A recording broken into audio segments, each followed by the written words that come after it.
You are listening to Cemetery Confessions, the world's #1 goth talk podcast.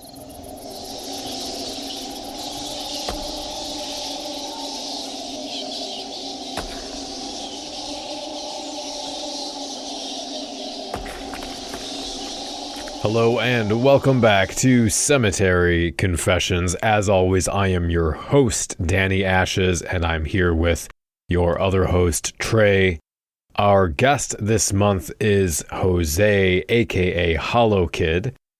If you're not aware of Jose Hernandez Ruiz Cruz, he has a degree in English with a focus on pop culture. He's a professor and researcher in humanities and curator of the Rock Music Repository, which seeks to preserve Mexican rock history. He's also a published academic. His most recent book is titled Jumping Someone Else's Train, Reflection on Post-Punk Mexican Revival, of which a revised edition is coming out soon, and he's also working on a new book, which is meant to be a all-encompassing history of post-punk in Mexico as well. And he's also the co-founder of the goth rock band Hueco, which formed in '95 and is considered one of the most important groups of the sort of foundational proper goth rock scene in Mexico City. On this episode, we're going to be covering a wide range of subjects and a wide range of history. We're going to be going through the history of the Mexican Oscura scene, which includes the sort of proto-goth, early rock culture in Mexico, and even earlier than that, in the 60s as well. And the sociocultural and political climate in which that community and culture existed, so we can better understand the context in which the modern day goth community and music emerged from and now exists. And I think that context is important and grounds and informs and contextualizes the identities and the music and the scenes that come out of Mexico City. And we do indeed talk about music. We go through the 80s, 90s, talking about the bands that shaped the scene and the music they created and what that music was about and why it was important. And we talk about identity as well towards the end of the show, how that's formed, why an individual's ecology, an individual's relationship with those around them, an individual's place in the world, and social, political, economic, interpersonal factors inform that, and thus inform the way those identities are perceived and formed beyond the personal and into group identities like we are talking about goth. So we're going to be talking a lot about music, a lot about history, and within the Mexican goth rock scene up to the modern day post-punk revival. And of course, we will have an album review. We will have our Sinister Suggestions, a little bit of chat from Trey and I, and more. I do want to thank you for coming on the show because I am very excited to talk to you. And we do have a lot that we could talk about. I don't think we have enough time to talk about everything, but we can try at least. So I do like to begin these episodes by asking where your journey into alternative culture and music sort of began, maybe as a kid, and where that all started for you. Well, yes, it's a very, very long time. It began almost when I was a little kid, you know. The thing is that maybe you know about this, but rock music in Mexico was kind of forbidden for almost 15 years, from 1971 till 1988 or something. I mean, it was a process, when it stopped being like sort of kind of forbidden, satanized, but it was not only rock. It was like youth culture, because the sort of we had this kind of dictatorial government here in Mexico. And yes, the student movements in '68 also began in Mexico, as they stopped them just 2 weeks before the Olympics. And yes, being a young person in Mexico, it was like some sort of, it had a stigma with it. And also rock culture, it was also stigmatized because there was a massacre in '68, as I told you, that came with all these student movements around the world. And here in Mexico, it stopped at the October the 2nd. We say in Mexico, 2 de octubre no se olvida. October the 2nd, we don't forget. And later in '71, another massacre occurred, in July, but some other young guys organized this huge concert that was, to be a part of this festival, of this race that was occurring. Somebody said, well, why don't we take bands there? And this became like a Mexican Woodstock, because we had like 500,000 people there, Oh, wow. I didn't know it was that many. Yeah, and the race was, it never happened. But nobody knows what happened around the concert with all this politic or this other obscure interests. They began to release all this news about that. That this concert was an orgy. Everybody was stoned, which they were, but yeah. But I mean, it's like that's not a bad thing. That's okay. Yeah, but I mean, with all this thing that had happened 3 years before and a few months before, it was like something that was good for the status quo. Okay, we don't want young people to get organized or to gather, and we have realized that rock culture, counterculture, brings them together. So we are going to stop that right now. And then the rock culture, old rock culture, became counterculture. Because it was something countercultural. Yes, I mean, we had radio stations that broadcast many rock bands, of course, and of course they broadcasted them because they using in English, so many people here didn't understand what these bands were singing about. But yes, I mean, okay, yes, I mean, you could broadcast the most radical band in the on the radio, but nobody cared because nobody understand that, And Mexican rock, became like some sort of the high risk sport to practice, because I mean, if you had long hair, and if you get to obtain a T-shirt with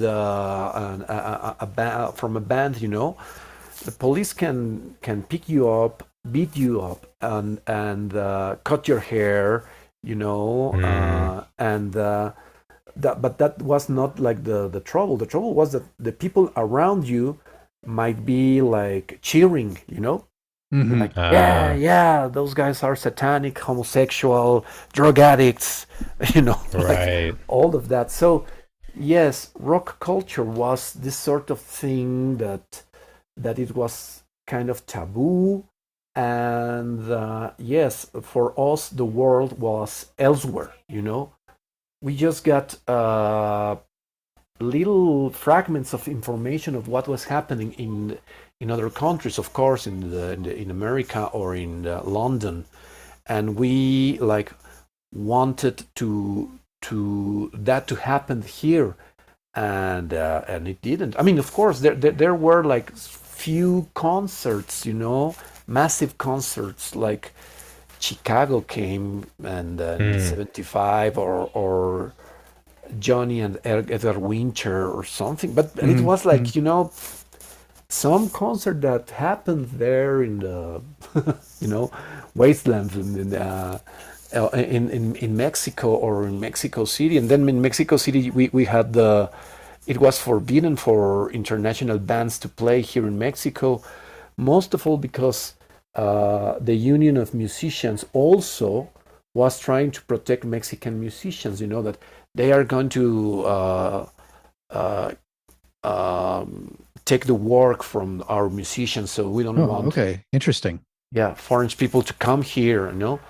I mean, it's some sort of a joke, but synthesizers were as well forbidden, because they say that with that gizmo you can get prevent people from getting work. Okay. It was like that at the beginning of the 80s, and also we have to consume all our electronics. I mean, you have to buy them only if they were assembled or manufactured in Mexico. The black market here was like the huge business, the huge subterranean business. Much more bigger back then than drugs here in Mexico. Oh, wow. narco traffic. Yeah. Yes, I mean you have to go to this Skid Row part of the city, Tepito, and you have to go there and buy your Sony Trinitron. Right. And you have to pay there, and then you have to go to your house and hope that this guy doesn't, fuck you up with the money. And then he arrived on the on the down of the day, to your house, and they have all the TV, on their blankets, and they give it to you. And yeah, that was something that happened. Yeah.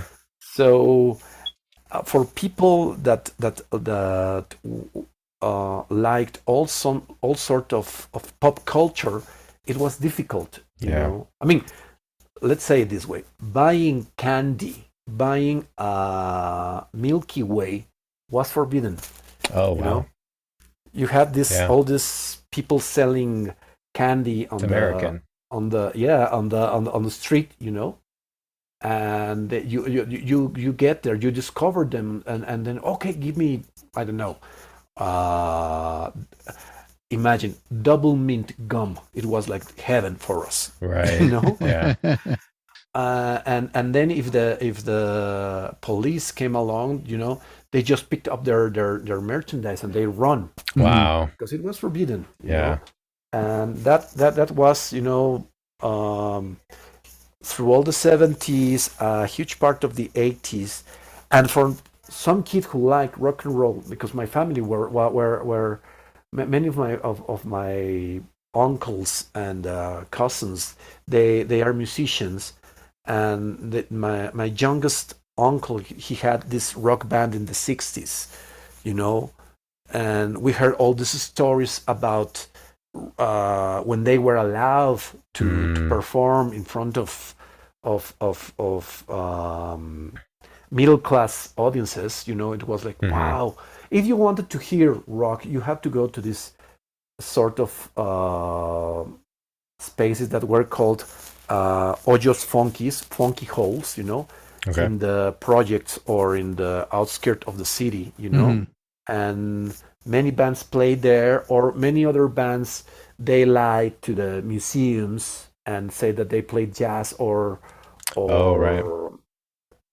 or experimental music in order to play there, like that they could perform rock, but it was not Hmm. something that occurred every day, Yeah. and so all the sum of all that, make me like all this sort of culture.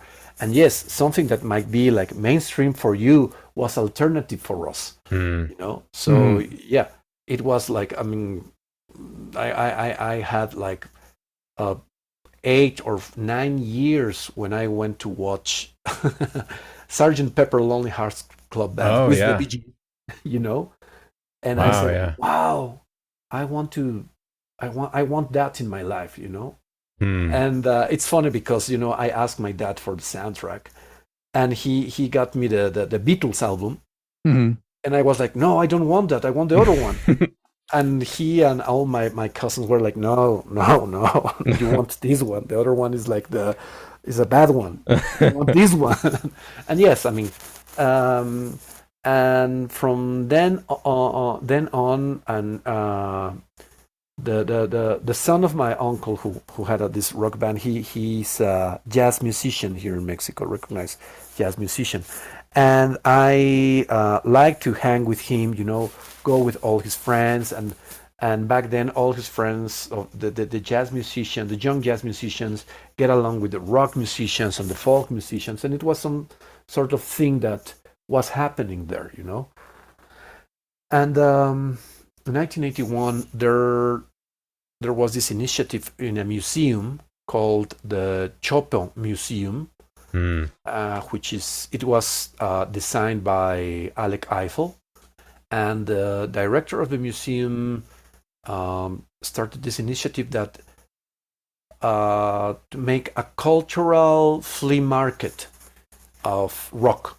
So there you were able to go there, and if you have your vinyl records, you can go there and exchange them for some other vinyls, and people Mhm. could sell their all sort of merchandise, um, homemade merchandise. I mean, um, rock for us in Mexico, Mexican rock, and everything that has to do with it was do it yourself from 1971 up until now. Hmm. It didn't begin with this punk rock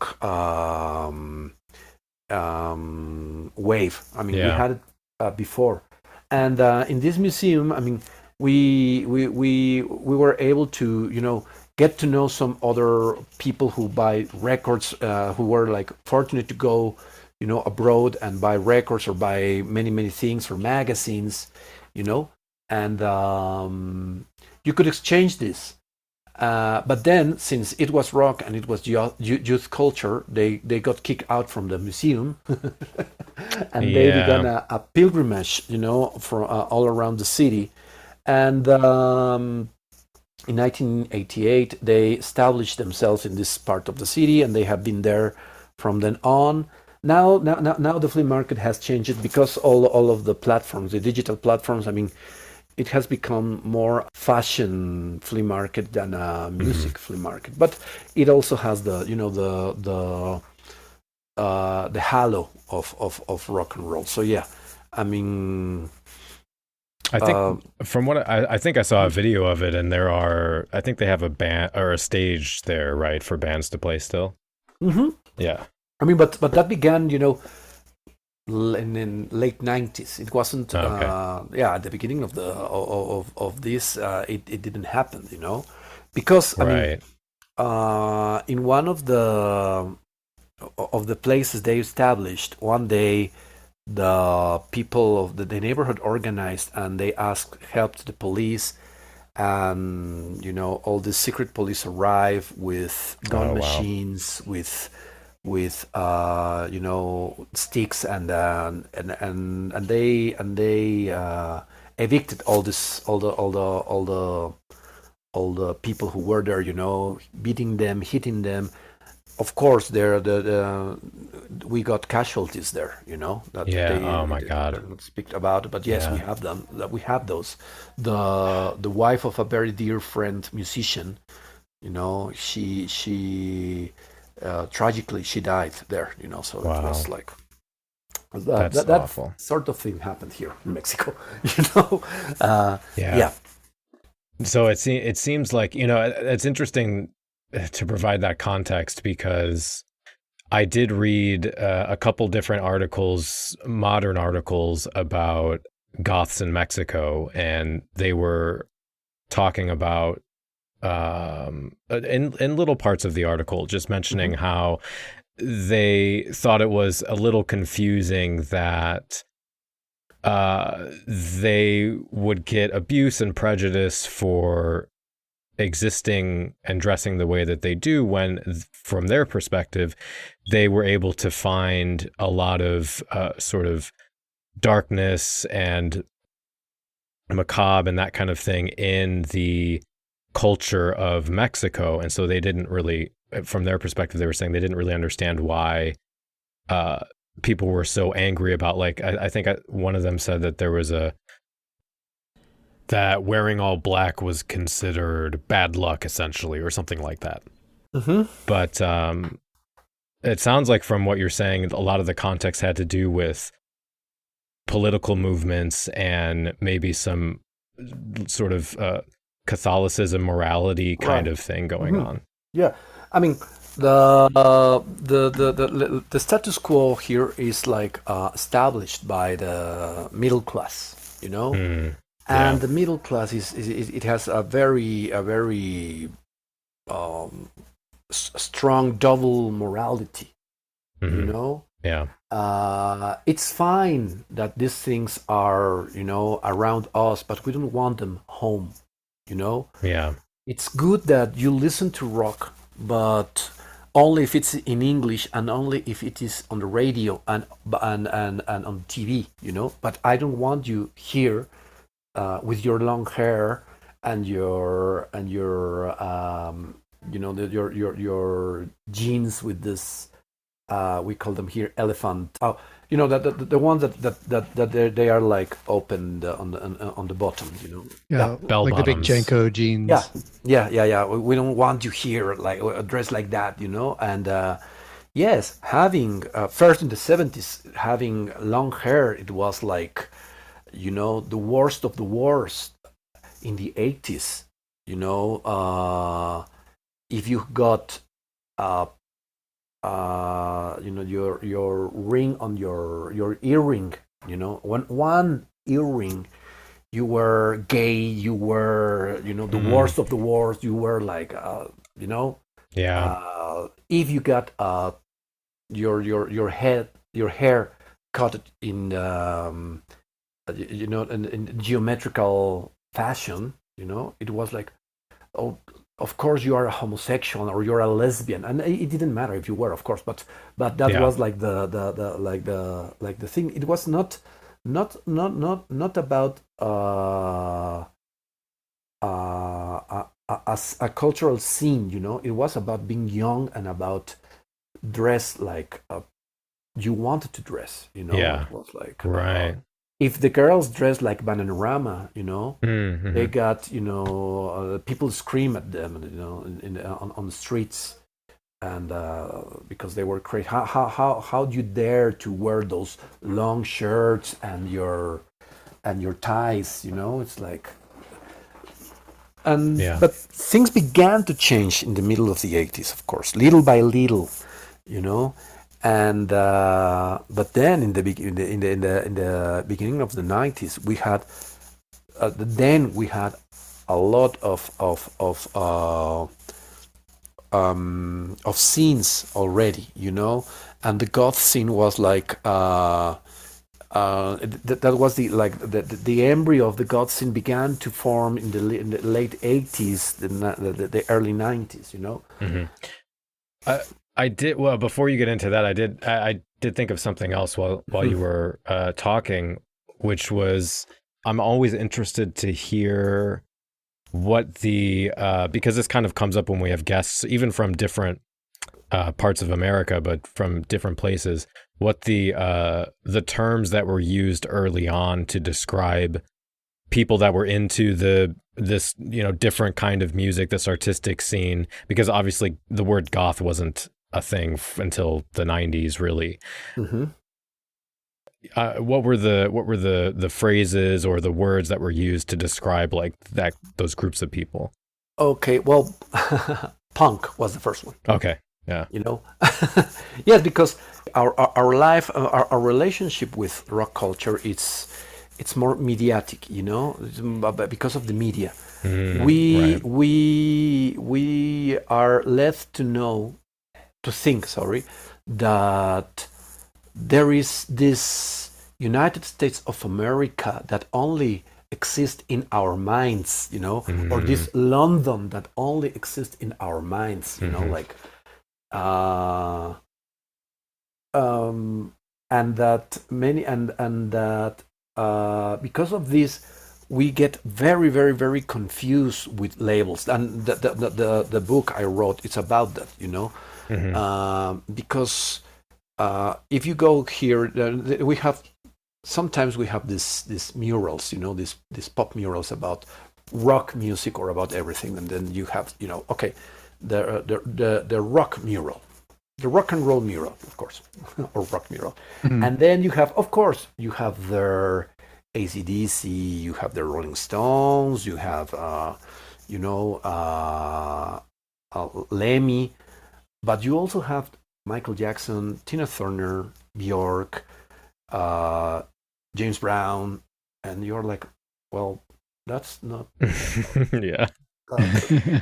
But people here tend to think that is rock, that they play rock, and yes, of course, soul or funk maybe, but they mainly play rock, and no, that they come from other tradition, and that yes, of course, they are relative genres, and they when they got festivals, they play together, but that doesn't mean that they are the same, Yeah.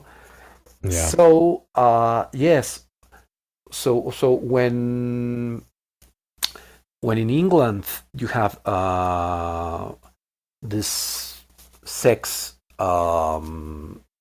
this sex clothing shop by Vivienne Westwood and Malcolm McLaren with the T-shirt that says yes and no, and the yes bands were like the Velvet Underground or Iggy Pop, and the no bands were Pink Floyd or the Beatles.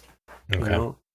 Here, if you listen to the Sex Pistols and Pink Floyd, you were hip. You were like, yes, you are one of us. But maybe I'm talking about the people who were like teenagers or in their early 20s, in the beginning and in the first half of the 80s. Of course, we had this previous generation who didn't like new wave or punk rock or whatever it's called. They were like, that's not rock, that's garbage, that's bullshit, man. And for us it was like, oh, that's new. I mean, that's of course we praised Jim Morrison, and as well as we praised the Sex Pistols. It was like the same for this generation, and we didn't make the difference.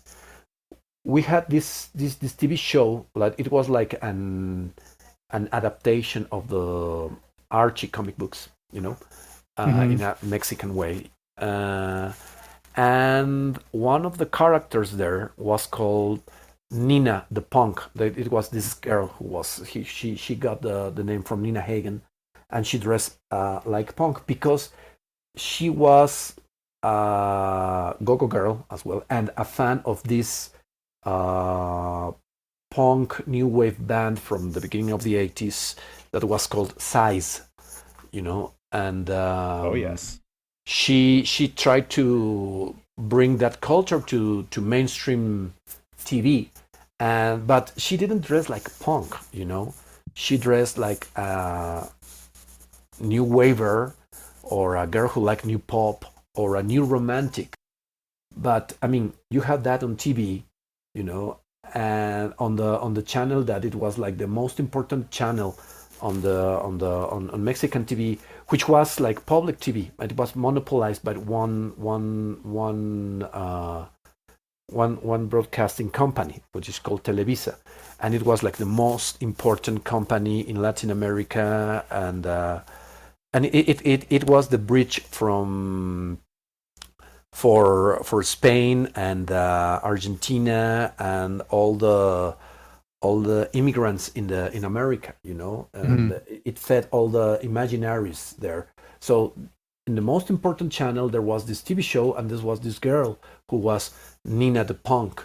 So if you were, you know, in this cabin lost in a mountain, but you had your TV and your Coca-Cola there, you then you knew that there was this thing called punk, this new thing called punk rock, and this girl who was singing Oingo Boingo songs, you know, on the show. So on the first, not the first, maybe the first 9 years, if you were talking about mainstream, they called you punk, you know. Yes, the hippies, if you had your long hair, you know, and the punks. And of course, there were these people. We were those that knew about all this sort of difference that was, you know, that we have from the magazines, or for people who come from abroad, that something else was happening and something else was occurring, and that new wave, new pop, now we call it post-punk, was occurring, you know, but we didn't know how to call it, you know. Yeah.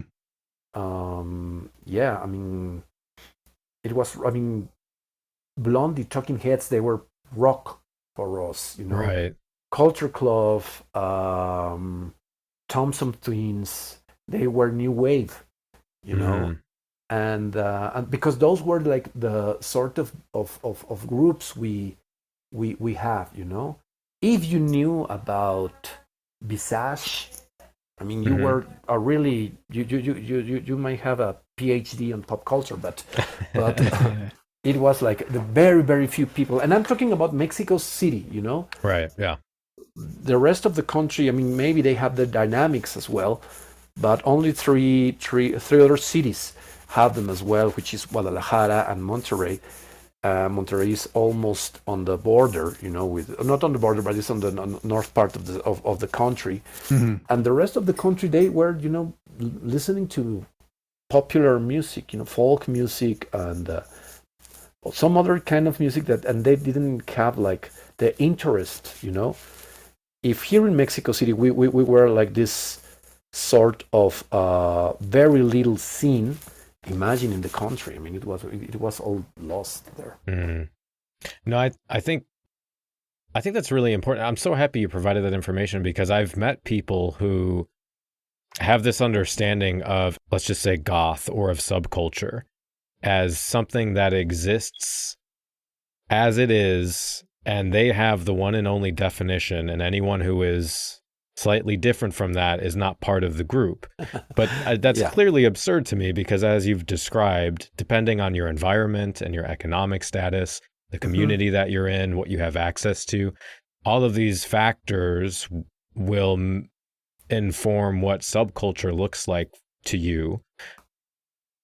You know, and a different example might be West and East Berlin, for example, before the wall came down. And those are historical examples, but the same concept of how identity is formed, I think, is still the same today.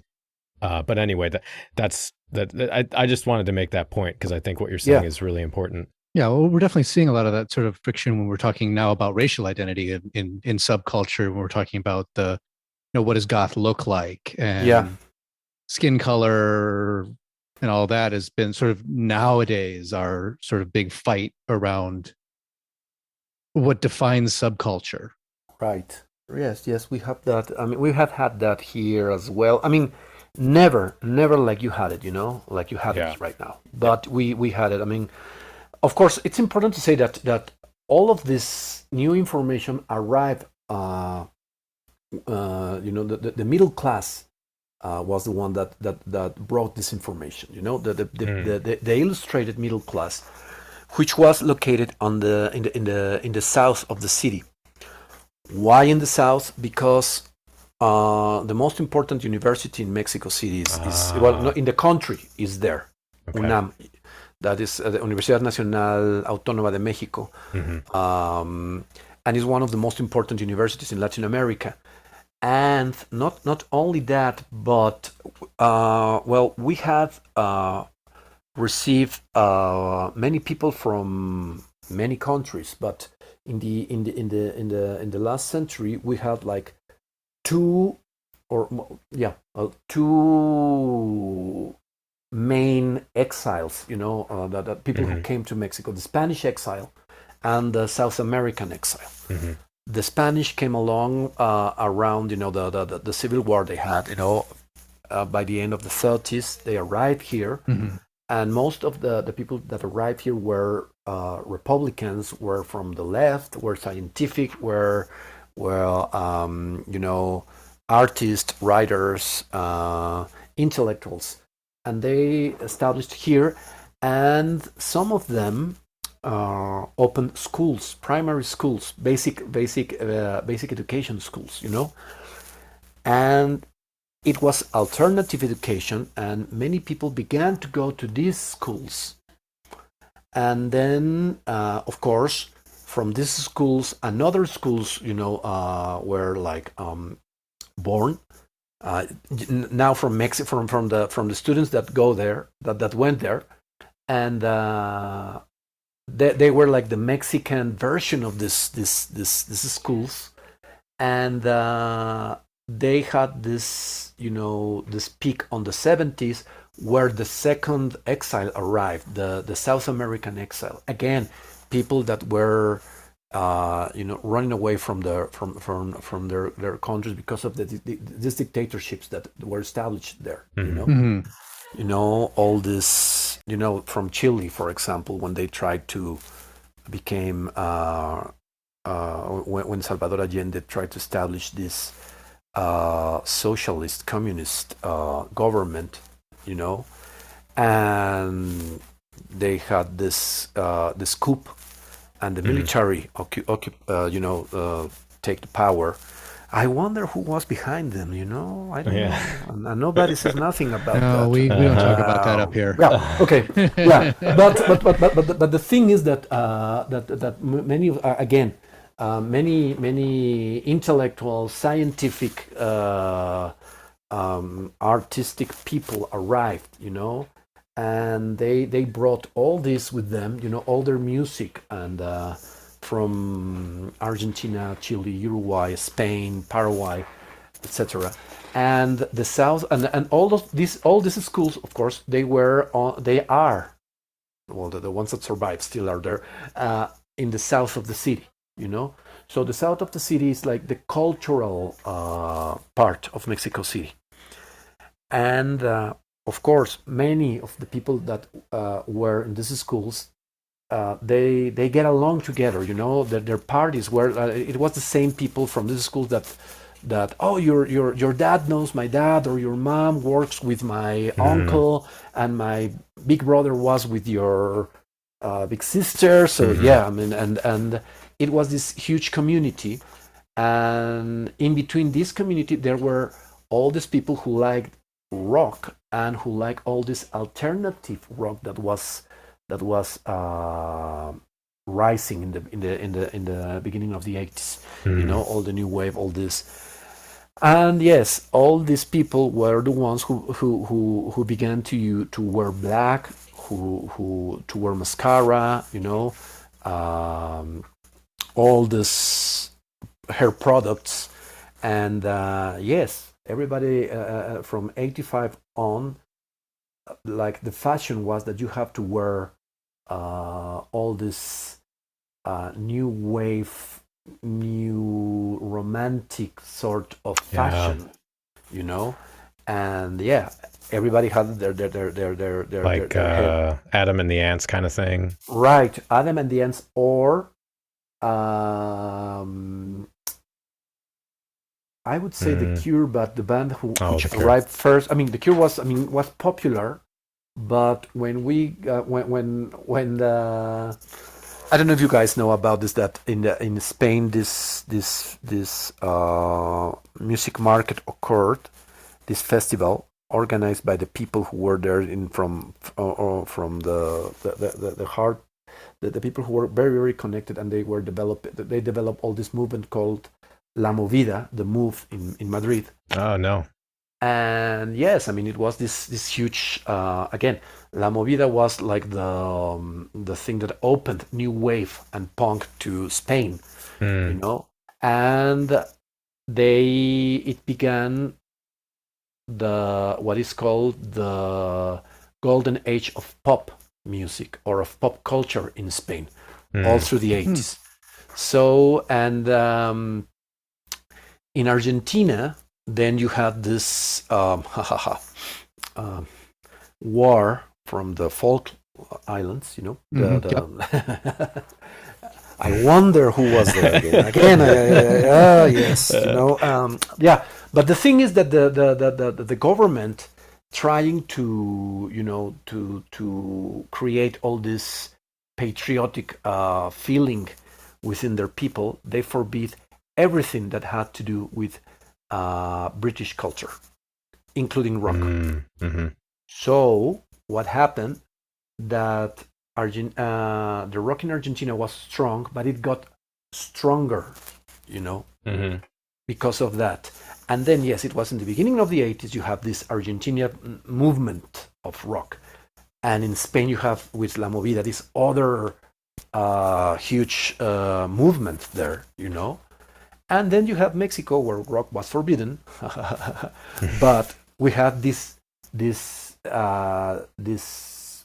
TV company that I've just told you that was the link among all Spain and Latin America. So this market occurred in Spain, and they said, well, why don't we make this bridge that is going to be called rock en tu idioma, rock in your language. And we export and import our bands, you know, from Spain, from Mexico, and from Argentina. And yes, of course, we are going to make this cultural, you know, road, no, highway. But yeah. and as well, this is this corporative highway as well. We're being there, we can do that, of course. And that thing began to occur here in Mexico. It arrived here, this huge commercial movement, you know, from the record companies, the huge record companies. And then rock was, you know, the rock in Spanish was the thing to do and the thing to like and the thing to consume, you know. Right. And one of the most important bands that arrived to Mexico was Soda Stereo. And they have, of course, now it's called trad goth, you know, look, image, you know. Of course, here in Mexico, we said, oh yes, they are the Argentinian version of The Cure, you know. Right. Yeah. But and it's kind of you know, I get angry. Many people of my generation gets angry. Like, you know, everybody was dressing like that back then. Not only The Cure. I mean, if you look at all the bands, they had that hairdo and that kind of clothing. It wasn't just Robert Smith, but okay, let's say it was Robert Smith. So they arrived here, and everybody began to dress like them, you know. And that was like the beginning of that proto scene here in Mexico. Of course, we had bands that were, you know, playing and trying to do electronic music or techno pop or synth pop or new wave, you know. But they were like this really small people who could look and hear about them, you know. And then as people began to dress like that, they were the first label that we began to use was Posmo, from postmodern, Okay. Okay. They are the Posmos, like, and yes, the term punk began to struggle with this other label, between Posmo and punk. But as this next band from Mexico, Caifanes, exploded with all the same look as Soda Stereo, as The Cure, as Clan of Cymox, I've become a huge Caifanes fan now. I didn't like I know a lot of modern goth and darkwave bands from Mexico and from Latin America in general, but I didn't know a lot of the historical bands, right? So I've found a lot of that out in the last couple months, and Caifanes has been one of my favorites. They're actually playing in Chicago in August, so I'm getting tickets to that, and I'm going to go see them play, which is amazing that I get to do that. But yeah, I'm probably gonna have to join you because I really did gravitate to them as well after you gave me that list of historical bands to check out. Yeah, they were like the hip thing, There was this previous band that they were, some of the members were in like Las Insólitas Imágenes de Aurora, which had one Argentinian, one some guy who came from the Spanish exile. Was there. I mean, all these people there, and then they became Caifanes. And yes, we began to dress like them, but nobody called you like you dress like a Caifán yet, It was like, right, you are a Posmo, because neither Caifanes nor The Cure have taken like the huge step into mainstream, like that. But in '89, along came Disintegration, and along came La Negra Tomasa. And then that image, the image of Robert Smith and the image of Caifanes were, everywhere, like everybody. There was this joke back then that if you go to anybody's house, any house in Mexico City, you will find these albums: Thriller, Kick by In Excess, and Disintegration. Those were like the three most sold albums in the 80s, And but then these guys made, La Negra Tomasa, which was some sort of a joke because it was another genre. We call that genre grupero, cumbia, which is more Afro-Latin music. And they made the crossover, not, to the pop audiences, to the middle class pop audiences who only want to the discotheques to dance, and they penetrated all this audience who listened to this kind of music, this Afro-Antillean kind of music, which was regarded like the music of the here I have to make this trigger warning. Sure.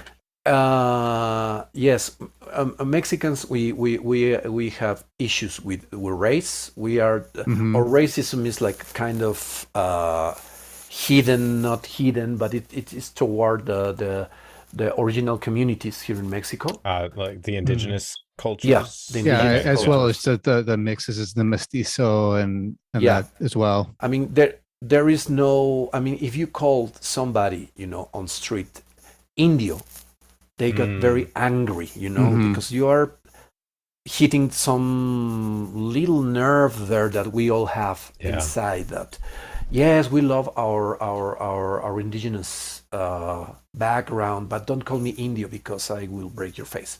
Yeah, that's some sort of racism that we have, and we say we do not have, but we Right. have it. But there is more this division in class. It's much more like colorism than racism, you know? Right. Okay. Like Yeah. the color of your skin, it determines what kind of success you're going to have, Mhm. you know? Too. Yeah. among But, other things. Yeah, yes, and but also the your social class, you know, Yeah. and yeah. that sort of song that La Negra Tomasa was, you know, it was like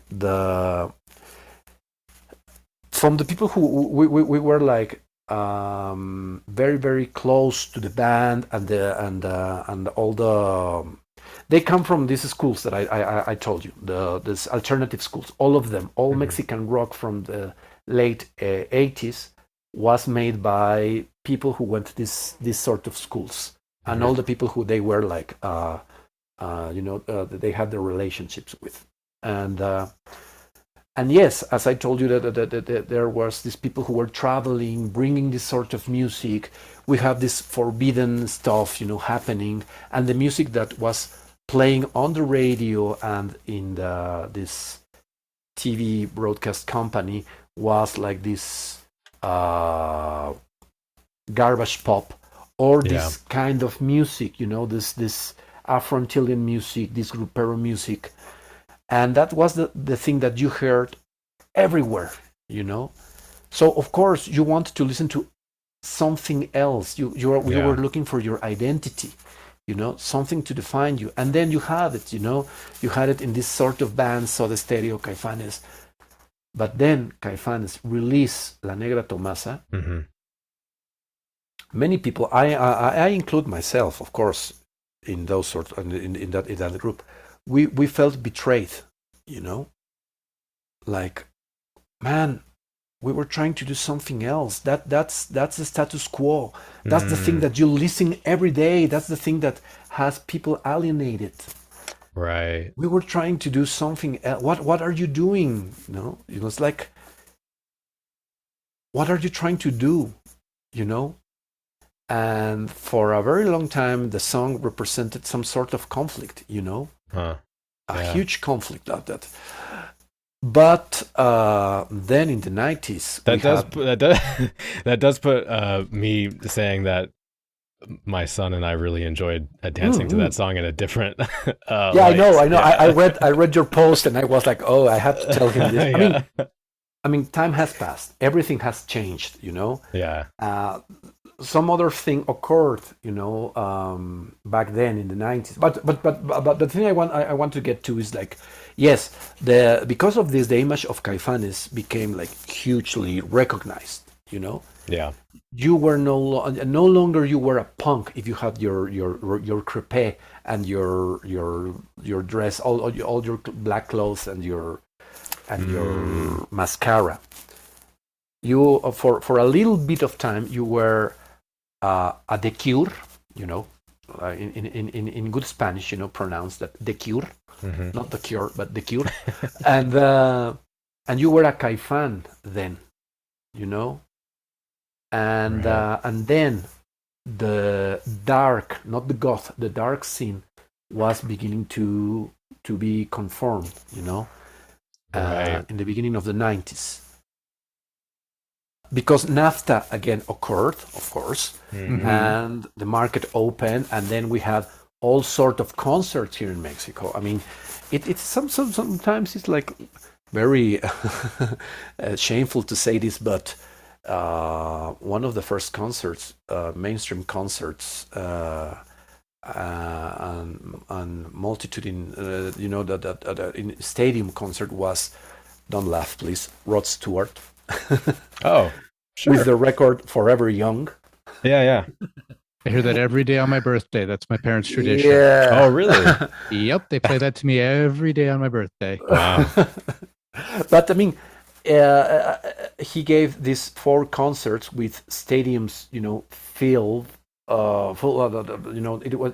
And we call here in Mexico portazo. I can when you go inside of the concert without any ticket, but you burst the doors and Mm-hmm. like stampede. The stampede, get yeah. into, yeah. We had laughing gas. We had helicopters there. We have all that sort of things, and we have people, on the PA of the stadium. Please behave yourselves. Let's show everybody that we are an educated audience, that we can have this sort of concerts here in Mexico. I'm going to share with you the Santana concert that was a year before that, and you see Carlos Santana, stopping the song at the middle of the song and saying, "Please behave yourselves. Get down. You're going to hurt yourselves. Let's have a nice time. This was very hard to organize. You please try to do it quietly."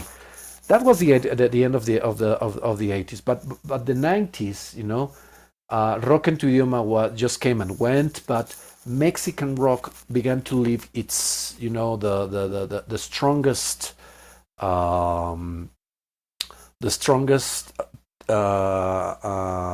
time of all its in its history, we say, because the mainstream labels discovered that it was good business to sign bands, and they signed many bands, and they released records, and then you have this a huge amount of people that were buying records of Mexican rock. It didn't matter if it was hard rock, if it was experimental rock, if it was folk rock. It was Mexican rock, and within this, the goth scene began to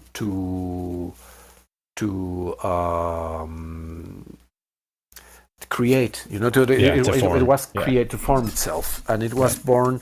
We have like the agreed that it began in 1994, when not only you have people who dress like that, not only you have an audience that cherish the international bands, but you have bands, you have fanzines, you have magazines, you have painters, you have many things there. There was some sort of, and the other thing that occurred then, in 1992, there was the celebration of the Columbus arrival, but many people didn't celebrate that. It was like, okay, we are going to rescue the indigenous communities here, and we are going to we are not happy that this guy came along from Europe. And 2 years later, Zapatista army rise, in Chiapas, as well, as a guerrilla protesting for the indigenous people from Chiapas, and then the paradigm, everything changed, because you have to hear music that was, hybrid music with all this Afro-Antillean stuff, with all this sort of thing, and then La Negra Tomasa stopped being this huge betrayal, and it became this huge door that were open for many bands who were like playing all this fusion music, and that's how Mexican rock came to be. This sort of Mexican rock. Right. Yeah.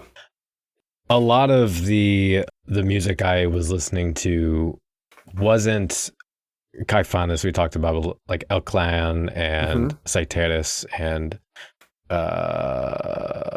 Maldoror and all these bands, Saluta Pálida, like all these bands it's not just goth or post-punk music. It's so diverse. They're all bringing it. Your band Hueco, which I would like to talk about next, since we're in the 90s anyway. You said 94. I think your band formed in 95.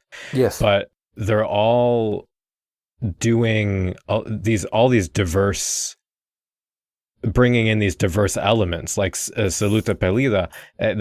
They've got like marimba and wood blocks and bongos and triangle, and Citeris has these, you know, operatic vocals and these like dark wave synth, but this death rock guitar with this like post-punk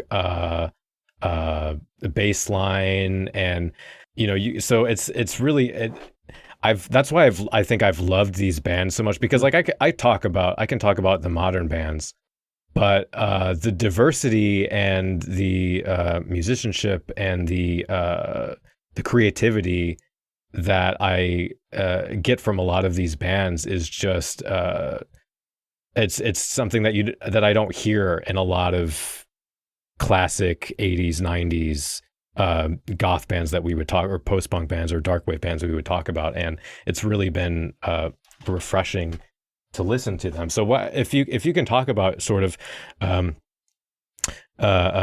Hueco, and maybe how that came to be, why that was important for you to co-found or to start that band, and where that kind of fit into this picture. Yeah.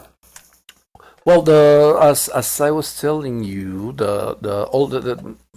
there was the bands from the alternative schools, right? Which Caifanes come from there. I don't know if you have heard this band, which is called Santa Sabina, which is the... I just listened to them a little bit yesterday, but I haven't had much time to... But yeah, I'm not super familiar with them. I just listened to them yesterday. Okay. Yes, I mean, for us, it's like the band, you know. Okay. I mean, yes, we have Caifanes, but they were into this sort of a part of the scene in the first album. When they released the second album, again, it happened the same. You know, we watched the cover, and many of us said, "What happened?" You know, where are the suits and the hair? What happened to you guys? And they began to play much more like this mixture of Mexican music with pop music, and many people love their latest work. And many people will love the first two albums, but yeah, Santa Sabina was like the band, which was this dark music band, which the lead singer was this mesmerizing woman that is one of the, you know, she has become a myth here in Mexico, Rita Guerrero, and yes, they all were from this part of schools, and I was from part of these schools and this education institutions. And in the south we have these two bars. One was called Rocotitlan, which in Nahuatl means the land of rock, the land where you play rock. And many bands were like born there, you know. El Clan was born there. Well, not that it was born there, but I mean they you know, they took off from that part, as well as Caifanes, you know, as well as Santa Sabina, and there was this other bar which it's called La Última Carcajada de la Cumbancha, which is a song. Don't ask me what to translate it, because it doesn't have any sense. That's fine. And but if you just say that you know, it was called Look, as La Última Carcajada de la Cumbancha, a look, we called it. But anyway. And some bands began to, you know, like, okay, if we want to do something, we have to be there, get along with all these guys, and being with these bands, you know. Yes. So yes, Size, Síntoma, Silueta Pálida, Década Dos, all of them were part of these schools or this kind of people, you know. And they were like the techno pop new wave bands from the half of the 80s.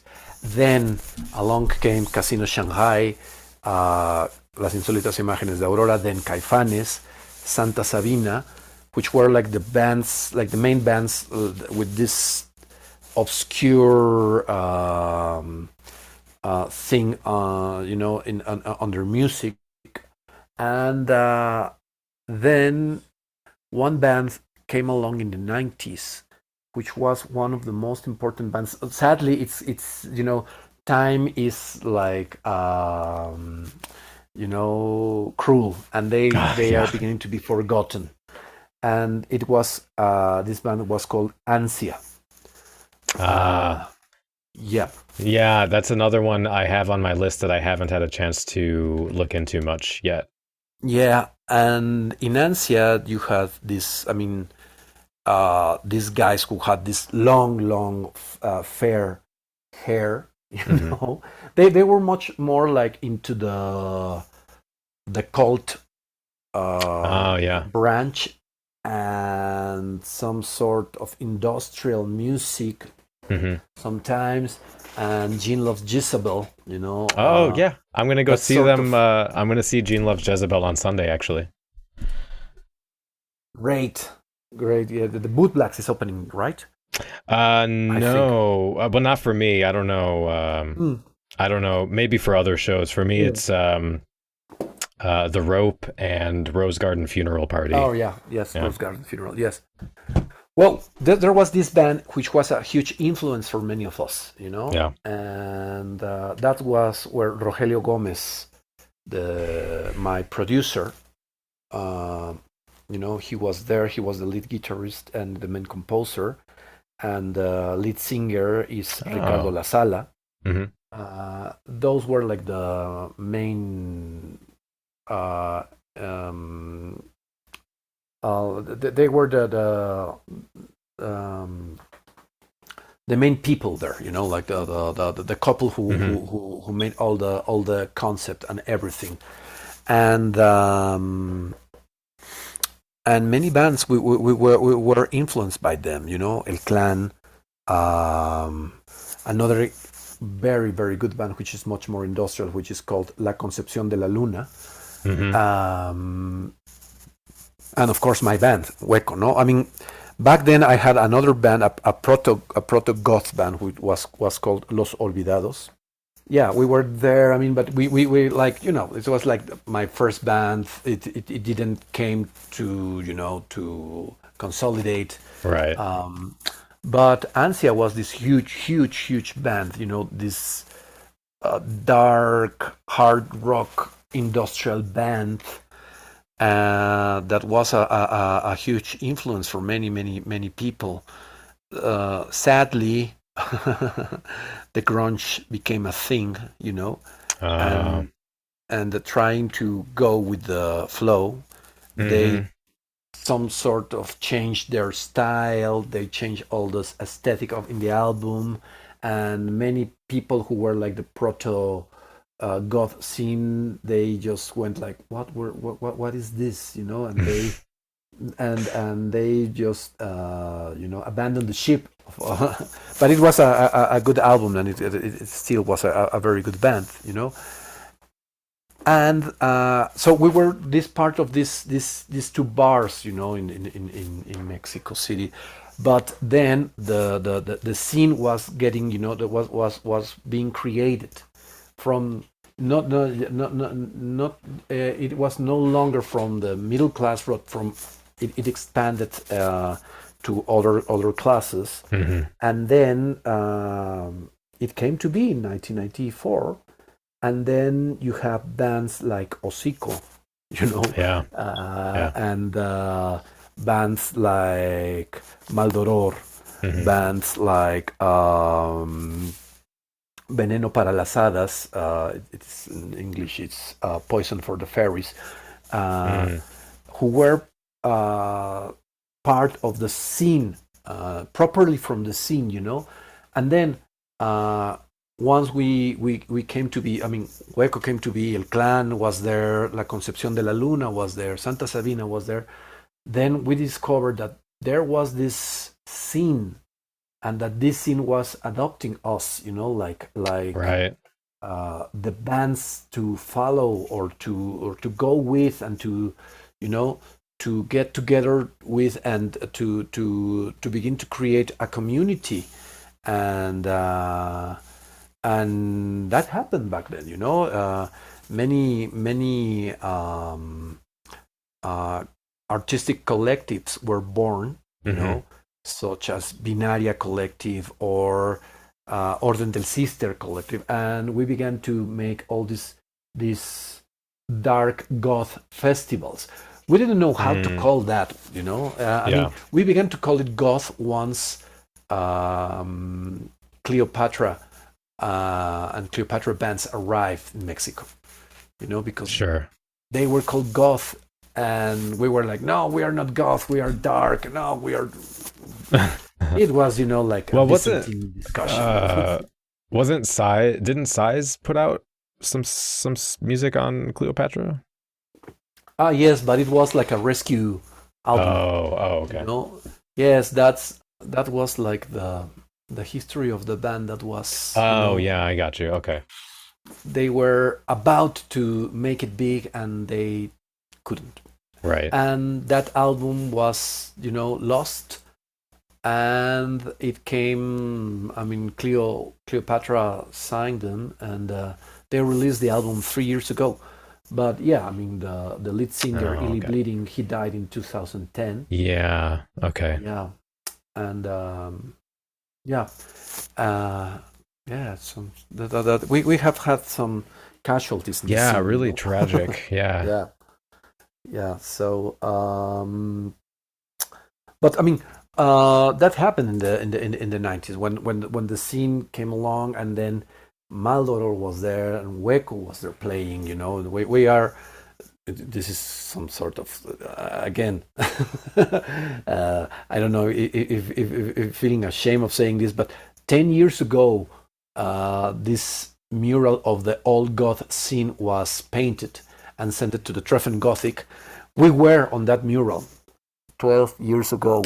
Wow. So we don't know how to call ourselves anymore. Yeah, the old bats, the old goths, and yeah, I mean, the scene came to be, and it was a huge discussion, if whether we were dark or goth. Right. And then in 2014, post-punk arrived, and we were like, it is better if we call it Escena Oscura. Right. Yeah. That's that. It includes everything and more, so we don't have to be like, fighting about what is goth, what's not goth, what's dark, what's post-punk, whatever. Well, that's interesting too, because that is kind of actually, you said with Gothic Treffen, it's similar to in Germany. They have that term Schwarze scene, which is like kind of a similar thing, where it includes all darker subcultures, which is maybe it's not the same kind of thing, but you could say like a goth, a punk, a Rivethead, whoever. It's just part of the same thing, which is different from in America. Well, not everybody, but there seems to be a bigger focus on identifying differences between who is goth, who is a Rivethead, who is a punk. Does somebody just dress like they're goth, but they're not actually a goth? What are the new styles of goth? The goth academia or mall goth is a popular thing again, or everybody wants to, I'm a goth, I'm not part of the industrial thing, right? And whereas a lot of other places, I think, are just like, whatever, or we're just all together, Yeah, the same happens here. I mean, it's like when Hueco came along, we were told that we received hate mail, and people were saying, "You are metalheads. You are not goth." Yeah, and I was like, "What?" because I grew up in the 80s, as a teenager, so. I grew up listening to The Cure, Six and the Banshees, and Bauhaus, of course. Bauhaus in Mexico was huge, you know. Right. Joy Division became a thing by the end of the 90s, in the middle of the 2000s. Nobody listened to Joy Division in the 80s here, you know. It's like, oh Mm-hmm. yeah, that the band that released 2 albums, and that is that, and Yeah. the band that was that now is New Order, you know. And here in Yeah. Yeah. Mexico, it was much more popular OMD than New Order, you know. Okay. So that was that, you know. And when I heard, when I was trying to define myself, you know, like, okay, yes, Bauhaus has this, you know, respite sound, and all that they sing about all this, you know, Mask. The song Mask is about Mm. this Gothic environments, and for me, that is Goth. I say that, you know, in back in the Yeah. Yeah. 89, but then Clio came along, and many new audiences came along, and they were like, no, London After Midnight is Goth. Ah, yes. Bauhaus is much more for metalheads. And we Oh, were like, really? what? What? That's you know, like, yeah, and I was like, and then if you add that Nine Inch Nails became a huge thing here in Mexico, and it was Okay. like many goths like them because of the Crow soundtrack, you know. Oh, yeah, that makes sense. Yeah. And yes, here you have something that is very, very confusing and revolting. What is what is not what, you know? It's like, Uh-huh. yeah, I've never been a fan of London After Midnight, as a matter of fact, you know. Yeah, neither am I, to be honest, but Yeah, I mean, they came, and many people, many friends told me, oh, you know, that's the band. You have to watch this band. You're going to love this band. uh-huh. And funny thing is that I went to the concert, and OSCURO opened for them, Oh, really? and I have never seen OSCURO, you know. And I look, and I was like, wow, this is what I like, you know. Hmm. And then, you know, London came out, and they were singing, and there was this much more melodic thing and more delay, and I Yeah. was like, what is this? I don't, you know. Yeah, they're very different. Those are very Yeah, different bands. yeah. But I just say that. I mean, it's like, I don't like London. I am not saying that they are a bad band, you know. Yeah, I'm yeah. just saying that I don't like them. That's it. I mean, it's like, I don't like Mint. You know. And that's fine. That's perfectly fine. Someone is still going to be very mad at me that I said I don't like that band, so it doesn't matter. Yeah, but it's It's like, okay. you Yeah, know, like what you like, don't like what you don't like. It's fine. It's okay. right. People on the internet that get angry, I don't care. It doesn't matter. Well, let me kind of ask you, because you were talking a little about the contents of music when you were talking about Bauhaus's Mask, for example. And I did have a couple questions about sort of trying to understand what the music of, and obviously music is very diverse, and every band and every person in the band is going to have different views and perspectives on things. But I think that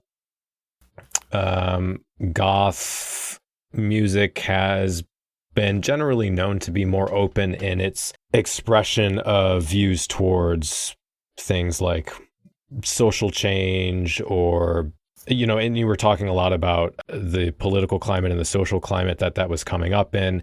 Reminded me a lot of a book that we read last year about the Italian goth scene. It wasn't called the goth scene, that again, in the 80s, where they were organizing squats and protests and things like that, because it was a very similar. So I wanted to ask, is the music scene and the communities involved in, you know, social activism or religious critique, or you know, talking about classism or racism or animal cruelty or that kind of thing? No. Okay. No. Okay. That's, I mean, of course, there are bands that are involved in this sort of things, you know. Yeah. But no, I mean, it's kind of funny, because in the 70s, when I told you about all these student revolts, rock wasn't part of this, back then. In the 60s, 70s, it wasn't part of that.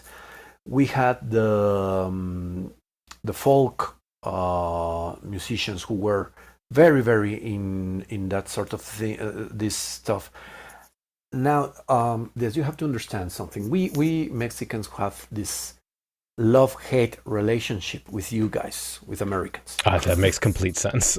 Yeah, we are awful. Yeah, no, because historically, it's like not just historically, but yeah, many things have happened, like that. Yeah. But back then, if you played rock in this part of in the late 60s and the 70s, you were, the weapon of the empire.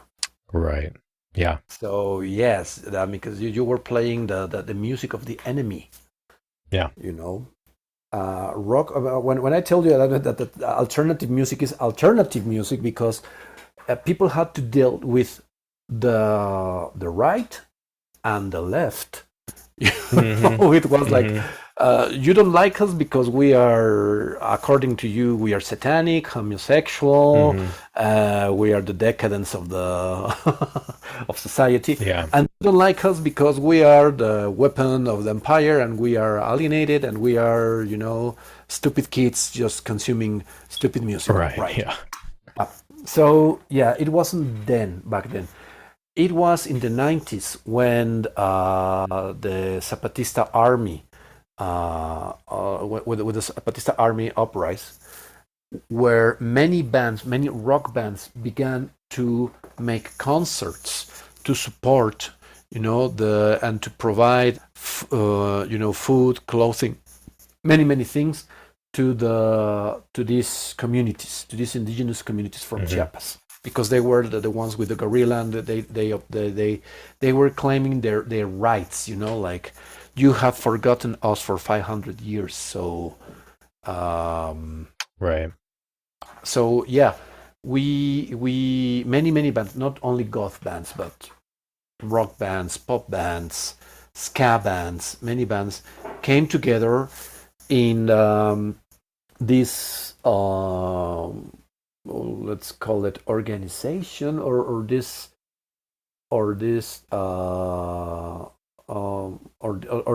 group that was called 12 Serpiente, 12 snake, because of the snake, the relationship with pre-Hispanic culture with snakes and sort of thing. And then when they began to they organized concerts here in Mexico City. And then they began to go, into other states of the Republic.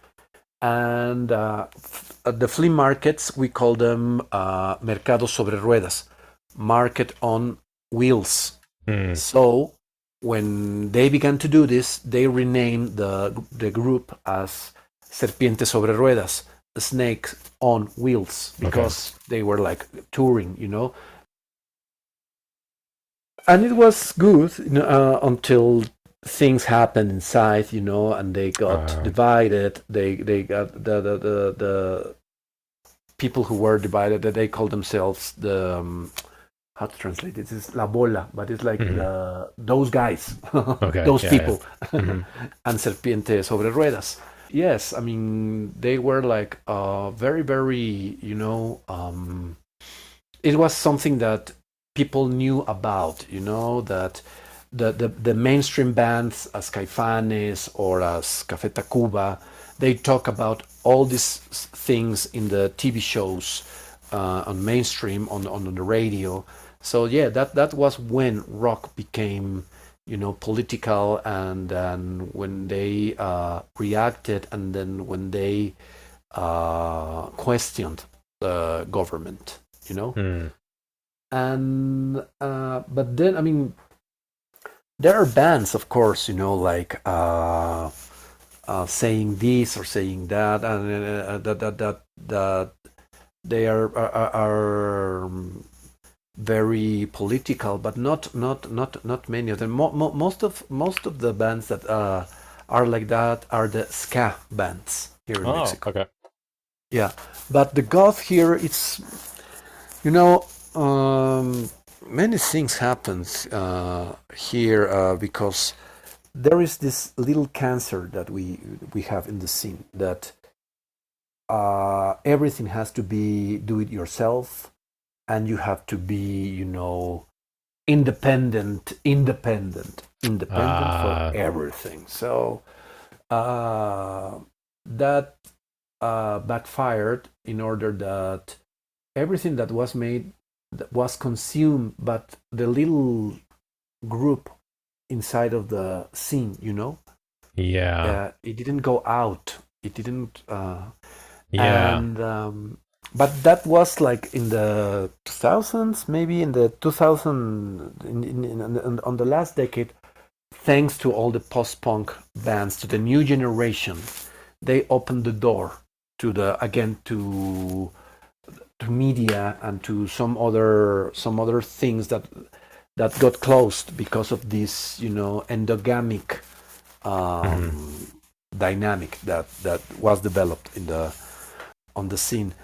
And yeah, you know, many people laugh at the goths, you know. The it's not a feeling of repression. I mean, you are going to be repressed because you're young and you dress like different, you know. It's not because you are goth or you are a metalhead or whatever. It's because you're something that we middle class don't want near us. Yeah. Right. Yeah. But there is this sense of we get very laugh at, you know, because of many things, and things that have to do with the color of our skin, with the weather that we have in Mexico, you know, like, yeah, you are all dressed in black, and we have and the sun is up and it's summer. Yeah. You know, like, yeah, sure. I mean, you're roasting, Yeah. things like that. And yes, back then, you know, in the 90s, we get all this, like, but how come you want to be a goth or a dark or whatever you want to call yourself if you are dark skinned, you know? Oh, yeah. It was much more like a joke, you know, because we don't have that sort of hate in hateful comments that are very, very, very, very hateful, or at least I never heard them, you know, even though my skin is very, very, very dark, you know. Yes, of course, I've been insulted because of the color of my skin, whatever, here in Mexico and elsewhere. But it's more like, yeah, so what? You know, we keep doing things that we like. We are, and then we began to, you know, like, yes, we have all this, some sort of death, the relationship with death in our culture, that it's ancient. Yeah. So, and not only in the indigenous parts, but also in the colonial part, when the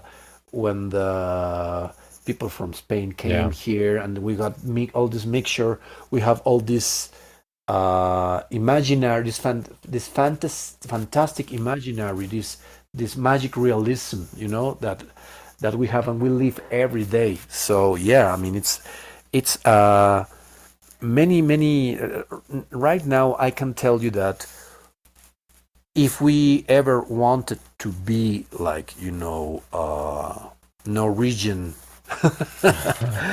white skinned or whatever, that is in the past. Of course, there's still people that says that, you know, but many bands is like, yeah, we are like this, whatever, we like it very. I mean, you know, there are more Latin American goth bands than you know. I would say that bands from maybe from China or from Japan, you know? Oh yeah. Or, definitely. or African American bands. You know, we it's huge. The thing here in Latin America is tremendous. It is, like, so I don't know. I mean, maybe it's because all the things that are around us, but yes, and the thing is that the mainstream rock, or let's say the institutionalized rock, like they just look at us like, you're not for real, right? Like it's that sort of thing, that sort of mockery that we have much more than something that, oh, you're dressed in black and we don't want you here and we are going to hit you because of of course there have been cases that happened like that. Yeah. But it's not like something that happens a lot. But anyway, I mean, we have learned to deal with this, and we keep doing whatever we want and what we like, and as it nowadays the bars that survived the pandemic, the scene that found something good in the pandemic was the dark alternative music scene in Mexico, in Latin America, because we all get to know each other. I mean, I'm talking with you guys right now. Yeah. Yeah. Maybe if we hadn't had the pandemic, I wouldn't been able to meet you.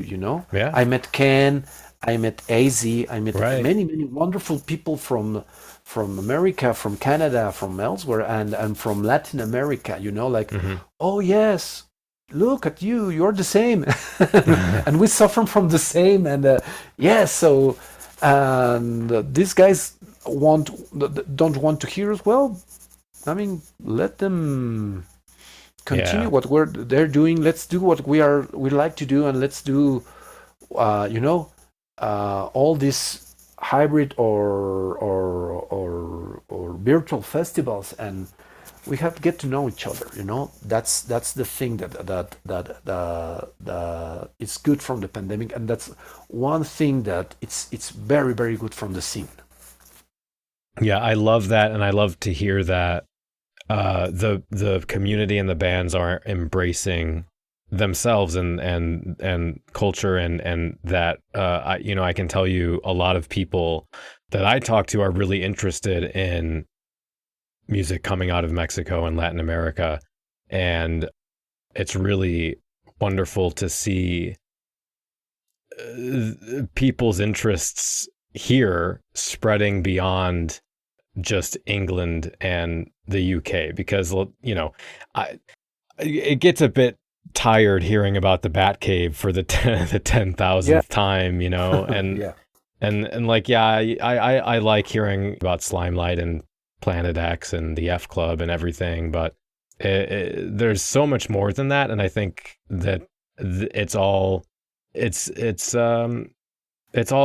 equally important and beautiful, and some of my favorite bands are out of Mexico and Argentina and Spain, and so. And actually, let me ask you another question real quick about the music, the lyrical content, because I am always curious about the sort of the if we're not talking about social issues and we're talking about maybe existential issues or just Gothic spooky stuff, that idea that Gothic literature is usually associated with Europe and Victoriana. Are those some of the themes in music there? And are there like Mexican authors or films or other media that are inspiring like some of that content? Yeah, well, I mean, here we have, of course, I mean, I will be lying to you if I said that all this influences from Europe or are finished and people is doing many things. Oh, sure. And of course not. I mean, no. I mean, the same here happens here. Like the keyboard player in the band. He told me the other day. Like, well, the other day I listened in this radio station. The only radio station that plays rock. Mm-hmm. Yeah. They were broadcasting Joy Division, and I was like, how good, how great, why don't we take our stuff, because they are not going to play it because you are not Joy Division, Yeah. Yeah. Sadly. I mean, Yeah. not sadly that you're not Joy Division, but since Yeah. you're not Joy Division, why the hell did they bother into broadcasting you? You know? Yeah. And many of the, I mean, the icons here in Mexico City are Poe and Lovecraft. Mm-hmm. It's like, yes, we have the Poe, our celebration of Poe and Lovecraft. Okay. And it's it goes with the kit, the initiation kit. Oh, right. Yeah. I get it. Yeah. It's Poe and Here's your Lovecraft. black hair dye. Yeah. Here's some Poe. Yeah. But yes, we have. I mean, we have. This is the thing that we are working on right now. That is to get, to begin this relationship with these other initiatives, or with these other artistic collectives that are doing contemporary fantastic or horror or Gothic literature. There are these two huge horror film festivals, Mm-hmm. in the country. Okay. And what we're trying to do, I mean, it's like, like we are like some sort of related, we are like, our family, that Right. the dark goth scene, and you guys Yeah. from the festival, we are like your audience, and you don't we are not like, we've never been out on a dinner, so yeah.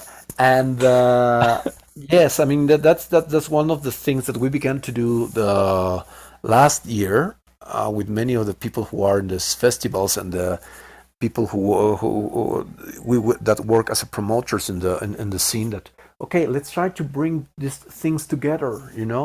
It's going to be good for everybody. But yeah, I mean, there is this tradition that is called Gótico Tropical, tropical Gothic. That when we in Mexico we heard about it, we laughed, But there is this huge thing going on,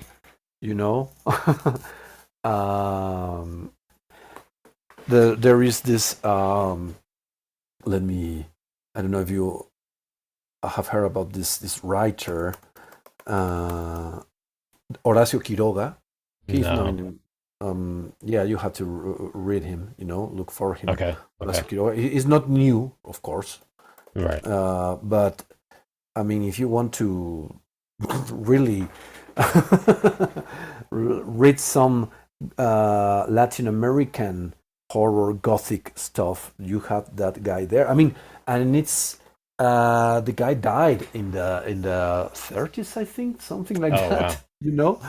But we have all that.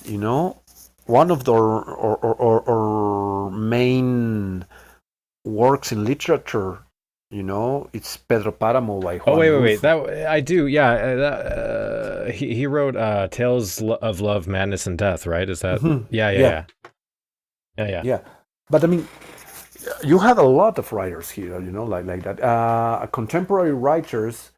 Good writers here in Mexico. You have Alberto Chimal. He was part of the scene. He was part of the. He began to writing all this fantastic and horror stuff. Now he's much more like a proper writer, but he has books on science fiction and horror, and as well as his wife. Raxi, she's called. I mean, well, that's her nickname. And they are both they are these great writers, and they have wrote many fantastic novels, and But yes, I mean, we have all this tradition on the Tropigothic stuff, Interesting. that we don't know, but there it is, and yes, because it occurs in the swamps or in the jungle, and yes, we try to make things happen here, in our forest, our pine forest. But most of these things, most of these fantastic things occur in these places, in these other places, or in our deserts, And but yes, I mean, most of the people in the scene, they love much more Poe or Lovecraft. Right. But Okay. yeah, that's one of the things that we have to work with. Yeah. Okay. I'm trying to. I got to make sure this is a good English translation, but I'm buying one of these paperback books. Okay. What I've been doing this year is ending the show by asking two questions, which are the two questions are basically, what are you most concerned about for Goth right now, and what are you most excited about? But I want to kind of put a twist on this as an excuse to talk a little bit about book, at least the first edition that I read, Jumping Someone Else's Train.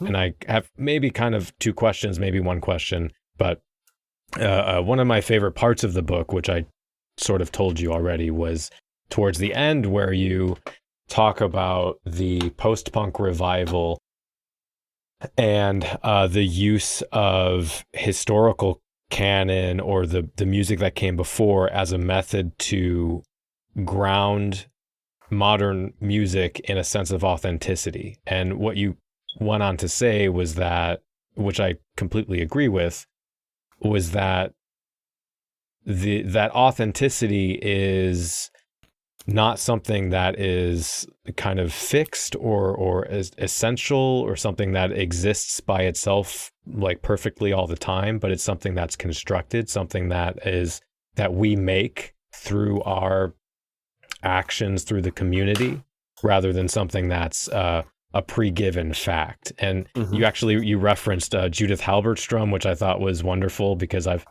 referenced Halberstrom before in like previous podcasts. But so I do have a question kind of about that, but I don't know if you wanted to, maybe if you had anything you wanted to talk about that idea and kind of how we understand the modern post-punk revival, or what is or isn't post-punk. Otherwise, I can just ask you. No, yes, I mean, by all means, I tell you that there is time. Don't worry. Well, what are most excited about goth culture right now? I mean, as I told you, this thing that occurred during the pandemics, that we discover each other from other in other geographies, and that many things that are occurring are parallel, with this goth scene that have been developed in Brazil, Costa Rica, Venezuela, Argentina, Chile, Mexico, and Kalamazoo, saying that, and that, of course, the things that we suspected, that since you this sort of independent culture, you have managed to develop it for decades right now, and that, of course, you lived in this country that is as in all terms was called a first world country, that you managed to do things that we are not. Well, we thought we weren't able to do that. Of course, for example, releasing a vinyl album for us is much more expensive, but it doesn't mean that we cannot do it. Something that happened in Mexico with not only with the scene, but with the artistic scene, is that they grew up, to be this sort of bratty kids, that they are used to get supported by government or by the private initiative, and if they are not get all the money to do it, they don't do it. And I've learned from you, for example, many cases of friends, that if you are going to release an album, you are not expecting that the government is going to help you. That you do it on your own. You sell your car, or I don't know. You do know how to make an enterprise and business, and to think about this as something that you have to look as not in these crude words as enterprise or business, but something that is going to give you something in return. Maybe you're not going to live from it, but it's not impossible. So learning this from you, it was great, and learning that many people is not, like depressed just because they cannot do the things that we read on the magazines, that maybe it's just this fictitious reality. Is Right. it doesn't mean that we cannot that we are not like that we can't do that on our geography. Most Yeah. of the times we are used to say here in Mexico. I'm talking about Mexico because it's the thing that I know, that Yeah. we tend to say, yes, this only happens here in Mexico because it doesn't happen in other countries. And you get along with that idea, And then you say, well, have you lived in another country? I don't know. Yeah. Because maybe they do have the same problem, Maybe they don't, if they go to this venue, maybe not the hordes of people are going there because, today's Right. Pilgrims of Yearning is playing, and you Yeah. have all of the people there, asphyxiating.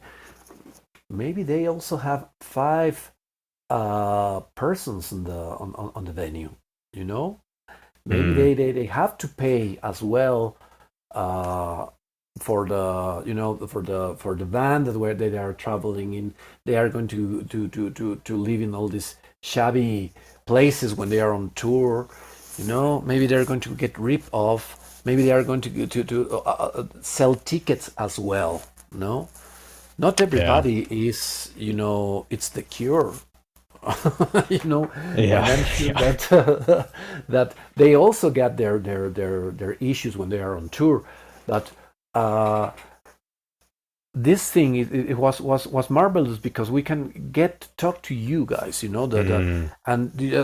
you to tell us, no, it's not like that, reading all the things in Sounds and Shadows, and then you say, wow, they are living the same things as we are living here in Mexico, or in Uruguay, or in Costa Rica, So that's one of the things that has ignited something, and that I am very, very excited to develop. To get in touch with all the people, and I know that I am not going to become this Mongol of of finances with this, but getting to talk to you, just like this, it's awesome. It's It not really in is. my wildest dreams, when I began with Hueco or with my previous band. I said that, yeah, can you imagine if someday somebody in America or listen to us, and and it's happening right now. So, but it's something that you have to have your feet on the ground, and develop it from that, because as I told you, we live on this reality that it's a mediatic reality. That we think that everything, that everybody in America is we think that the Greenwich Village is America, you know. Oh, right, yeah. That Manhattan is America. No, it's not like that. No, it's not. But we tend to do that, you know, and we tend to copy that, of course, and we tend to create our own reality, you know, reading from that sort of thing that happens there, and this first book that I wrote, you know, the jumping on someone else's train,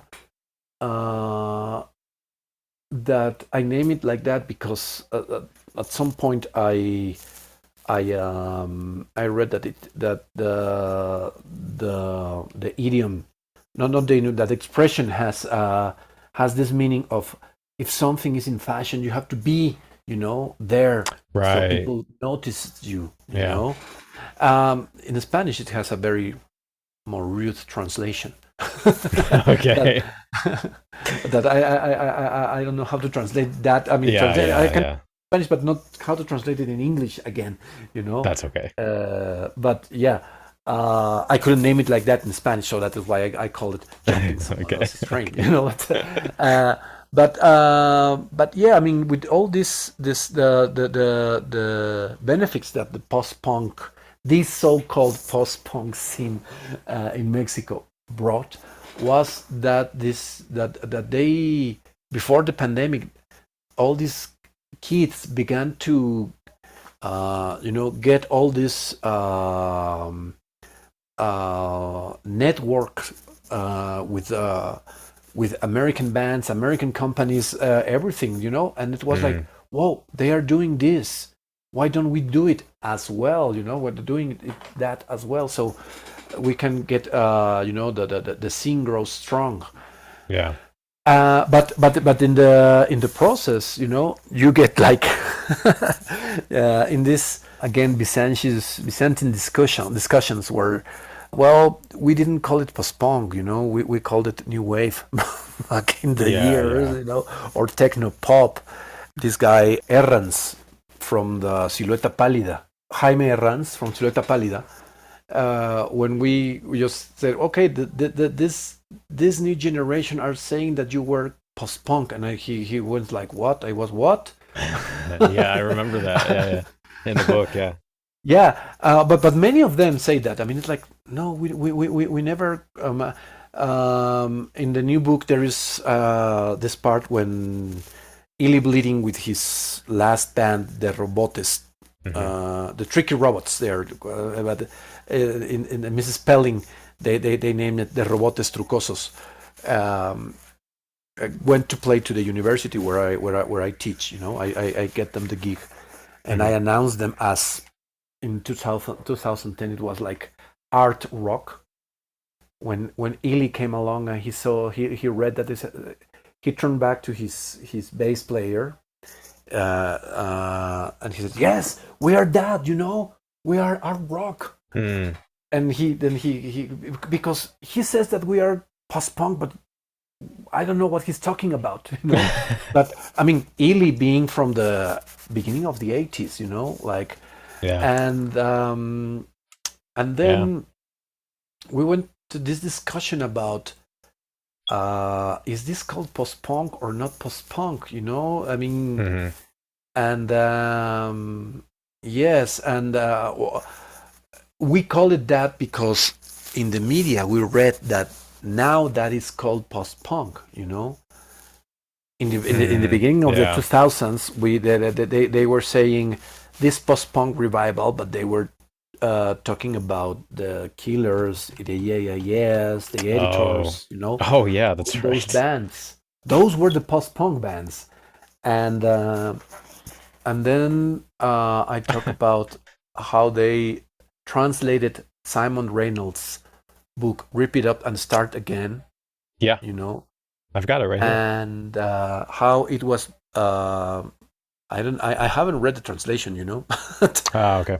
But I have read what people who read that book, or who misread that book,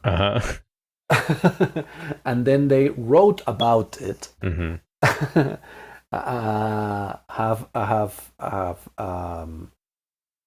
what that has come to, you know. Yeah. And so then you have these dark wave bands calling themselves post punk, you know. Yeah. But when the influencers here in Mexico, that doesn't have to do anything with the scene and with nothing, they began to dance and to dress in black, you know, and they play on their TikToks, Molchat Doma. Yep. And they put, yes, I am post punk, you know, and you go like, okay, it's out of our hands, you know. That's I think that's everywhere is where that happens. Yeah. And many reggaeton mock bands are doing reggaeton songs, you know, in post-punk style. Yeah, I'm going to send you some links. Interesting. I would love to see that. Yeah, and that's what I say in the other part of the book, that it has become that. I mean, the guy who is doing reggaeton, he says, well, I'm going to make this post-punk song with my new reggaeton song into post-punk style. And yes, you're listening to the Joy Division bass, you know, the voice, the cavernous voice there. Wow. And that is that. You know? And I am saying, well, it's not a post-punk revival, rather than a post-punk, something that is called post-punk that is getting to be known like that right now in the 2020s, you know? Yeah. And yes, as one of the people that I interview in the book, he said, well, you know, the people from the caves, they didn't know they were called, you know, cavemen or cave people. Yeah. Of course, they weren't going like that, and but we call them like that. I don't know if we can, you know, interview them. How will they react? No, like, why are you calling me cave? I'm a cave person, you know. It's like, So maybe that is what is happening right now, you know, with all this. That is interesting. And that kind of runs parallel with how there's always, you know, there's goth fashion, and then there's what the fashion magazines will call goth fashion, which is disconnected from the goth subculture, at least my experience of it. But then you'll have, you know, people on TikTok or other people who are doing that sort of prescriptive, here's what I read in this magazine that said this is, and that's their experience of this thing, which I don't necessarily think is bad, because, well, I mean, first of all, if they're enjoying their life, then hey, enjoy your life. But also, I think some people get into post-punk or goth through that, and they discover something new. Some people just move on with their life and do something else. I think it's also obviously amusing for people like us to see what people from completely outside of the scene are calling something that we've been a part of and has been formative and influential to our lives for a long time. And I understand why that's frustrating for some people as well. You know, like I recently, there was a comment on our last YouTube video where someone was saying they were frustrated about post-punk bands from the 80s like Echo and the Bunnymen and Joy Division being mislabeled as goth, and saying that you can't, just because they write sad lyrics, you can't call these bands goth. They're post-punk bands. You know, I listened to these bands as a teen in the 80s, and now people are calling them goth bands, and this misinformation is really frustrating. So I understand where somebody might come from that perspective, but I also think it's culturally, you know, people construct these categories, and they're not something that's stays the same over time or is the same for everyone in every place all the time. And I think that can change and adapt depending on who you are and what you're doing, and so it's interesting. Yeah. I mean, it's kind of funny because the guys from Zeiss, one of them, Walter Schmidt, who is this cultural guru, he was many of the bands we heard back in the 80s was because of him, because he was this journalist, and he tried to look for the things that were strange and creepy or rare stuff. Yeah. But they are from maybe 2 prior generations of mine, and that generation here in Mexico, the generation that we call now post-punk. Yeah. People from these bands, from Zeiss, from Síntoma, Silueta Pálida. Well, not Silueta Pálida, because that's another case. But they didn't like Joy Division, They hated Joy Division. Just like Trey. but when I was telling them, go that far, but sure. No, but I'll well, Joy Division is dark or goth, and he was like, really? Why? And I was, well, I don't know. People say that, and he said, why? Because he sang about some depressing stuff. Yeah. This. It's the same that the Smiths sing about. I mean, they're the same themes of the Smiths, They sing depressing things, but their music is more cheerful. And yes, Morrissey didn't commit suicide, but so what? Yeah. That if that makes them dark, okay.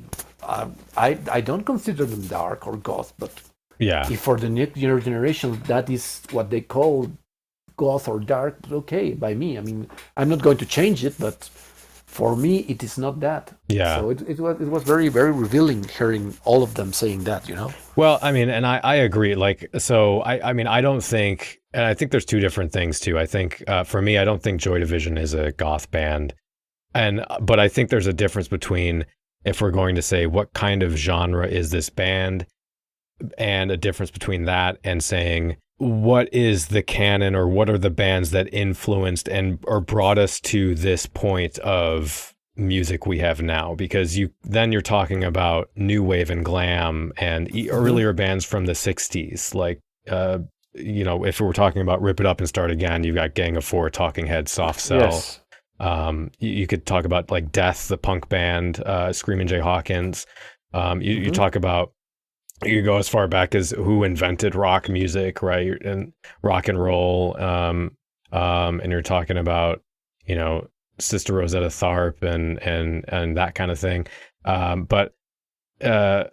So then you're talking about music history and who innovated on a sound that was an inspiration for goth bands later on in a process.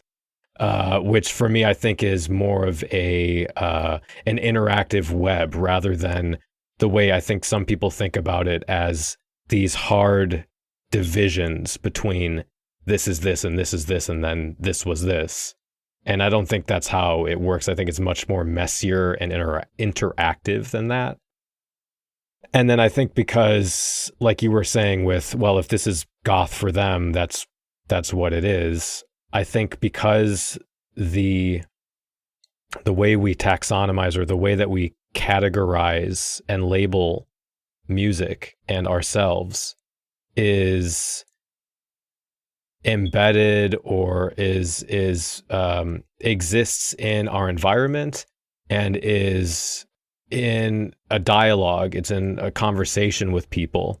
It is possible, I think, for bands like Joy Division to be considered goth, because as the community grows and changes, then that's what people decide. It's not this irreducible thing that always exists, that's always the same, and this smoothly reducible essence. And it's, this, I've talked about this sort of metaphysically, how we categorize things on the podcast a lot, so I won't go into that too much, but I do think that the point that I would make is just that these cultural artifacts, objects influence and are influenced by the communities they're in, the actions of the people, the spaces and the bodies that are part of that.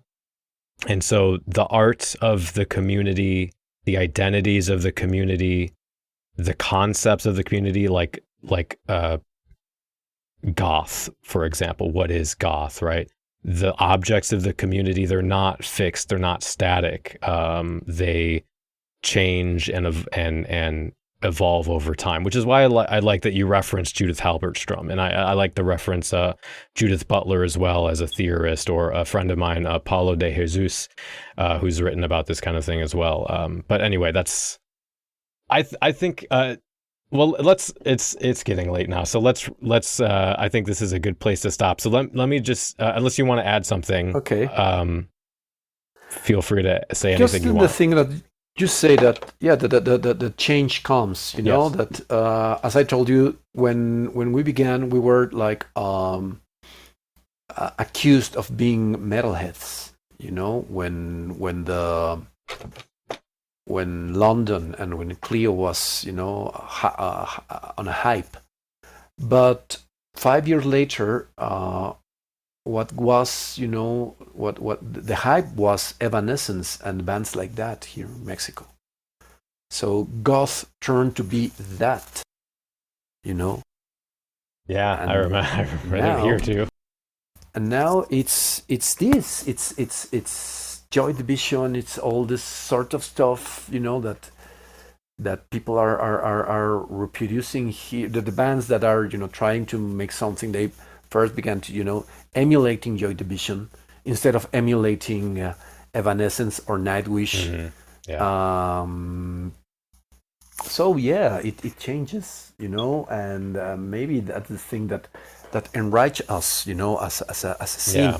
And of course, the thing, you know, that talking about all this, all the I love the term prosthetic truth, or, you know. Oh yeah. Is that that we believe that this is happening in America or in London, and and we don't realize that it's only happening here, you know, as a result of as a cultural development in Mexico. Yeah. You know, yes, of course, we have links with you, but it's not like no, it's not like they pass from, you know, from Bauhaus to London and then to him. Yeah. And, no, I mean, there are many things, you know, when you say America or even England, you know, it's very different. I think the scene from Chicago than from Los Angeles. Oh yes, absolutely. You know, yeah. Yeah. The same here in Mexico, you know, like it's very different Mexico City as from the other cities here, yep. But we don't realize that, and we think that now because the enemy said this, it must be like canon for everybody, you know. This is canonical. But yeah, no, I completely agree. Well, so let me just say then, for anyone looking for Hueco, you have a Bandcamp page, you have music on Spotify. Do you want to send people anywhere else for your book or anything?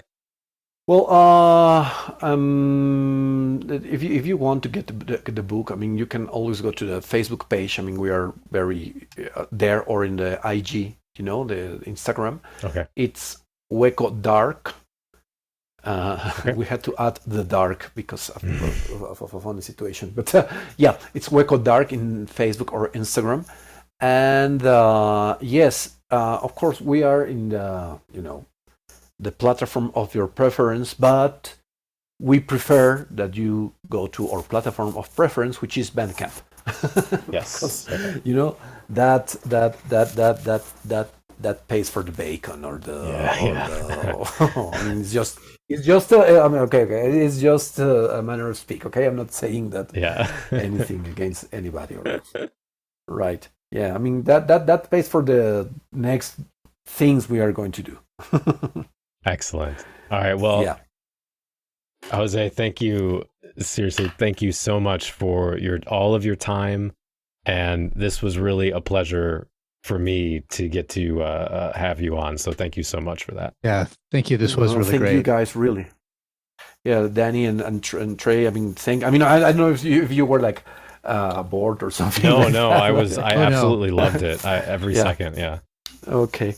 No, I mean, thank you guys for opening the door, and let's hope to do much more things and to keep in touch and absolutely do things, whatever you need from here, from Mexico City, and whatever I can do for you. I mean, you just ask. I'll be happy to do it. All right. So there are a couple things I want to just mention before we get into the album review, just very quickly. I will, for anyone listening that is not familiar with the music that was mentioned, the bands that were mentioned, I will have a list of bands and links in the show notes. And I'm also going to have a list of, and just to point out, this is not an exhaustive list. There are more bands than these, but this will definitely get you a good start and a lot of great music to listen to. And I'm going to also list some of my favorite modern day bands from Mexico that I listen to. So like, which we didn't even really get to talk to. A couple were brought up. So bands like Funeral Medieval, who we've talked about before, Cruz de Navajas, Skeletal Bats, La Bande Son Imaginari. I'm gonna butcher these names. La Vaz de tus Ausentes, Los Zombies de Chernobyl, Calaverix, Vaquios, Espejo Convexo, and Hoffen. But I'll have links to all of that in the show notes for you to check out, because I think they're definitely worth listening to. I also wanted to just say that in thinking through what we were talking about at the end of the episode, just very briefly thinking through it, I didn't want necessarily to imply or people to think I was implying that goth can be whatever you want it to be as long as you're happy. I'm not saying, and I don't think if you listen to the show you would think this, but I'm not saying an individual gets to decide what an entire community is for everybody. But I think what I'm trying to get at is that beyond the sort of like the theory of how I think identity is formed, I just feel like we are kind of living in a hellscape right now, at least in America. Just to speak to my own experience, because like we said, there will be similarities and differences between even within America where I am and where other people are. But more broadly, in America right now, people are making a huge push to dehumanize trans people and the queer community. There's a lot of, culturally and legally, there's the whole bodily autonomy thing with the Supreme Court decision. The ruling class is only getting wealthier and consolidating power, collapsing the working class, and we're losing access to basic needs and healthcare and being priced out of homes. There's climate change, and it's all these things are happening. We're being further atomized from each other. And Jose talked a lot in his interview about class. And I just at this moment, I'm kind of over anyone who is going on tirades about who is ruining goth through their fashion videos on TikTok, because there are forces putting our lives and livelihoods at risk right now. And what we need is to come together and work for making a difference and taking a stand against injustice. I understand we can't constantly be aware of and worrying about every bad thing that's happening in the world. And sort of letting our perception of the world get distorted through the 24-hour news cycle, because there are good things happening. And I think that sort of perspective leads to wanting to give up, which is the opposite type of action that we need. And it leads to depression and feeling disempowered when I think we have the ability to take action and make local changes that do make a difference. But yeah, I was thinking about this. I made this throwaway statement about, if they're happy, it's fine. And I think what I'm just trying to say is, if someone is able to find happiness in some small way right now, I'm not really inclined to go out of my way to argue with them about it and make this whole big deal about how it's destroying goth or whatever kind of bullshit, So that's my disclaimer, caveat, whatever you want to call that. Sidebar. It's a good disclaimer.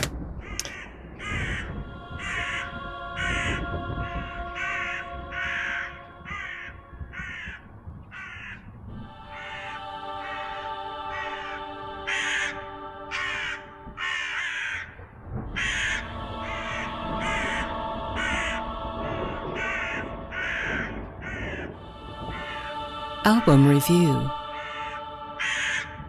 Okay, so we are reviewing the album. What is the name of this album?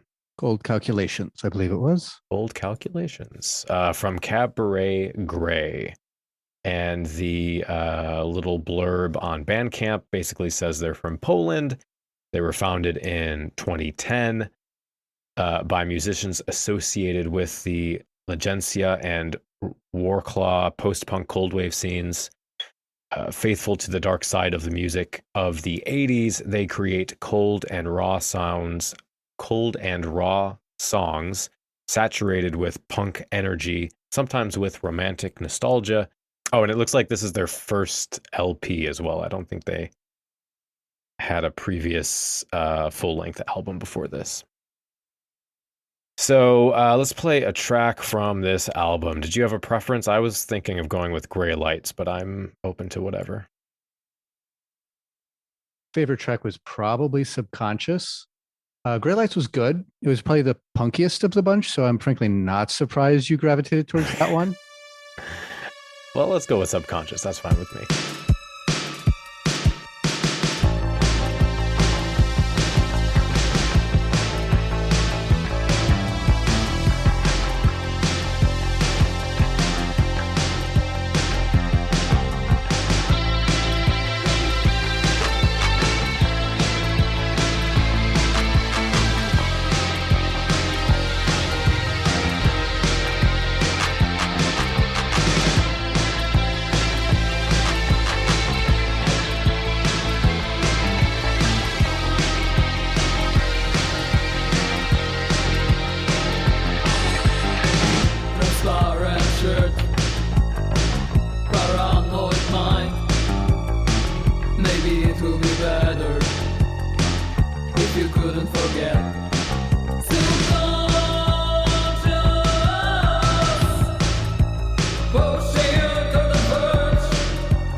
First of all, I guess the first thing I would mention is that I loved the vocals. It's this sort of this like deep, almost raspy at points female vocal, but on some other tracks like Cold Calculations, there's more melody and resonance and something approaching more of a Susie vocal. But I think overall, just fantastic all the way around. And dynamic and interesting.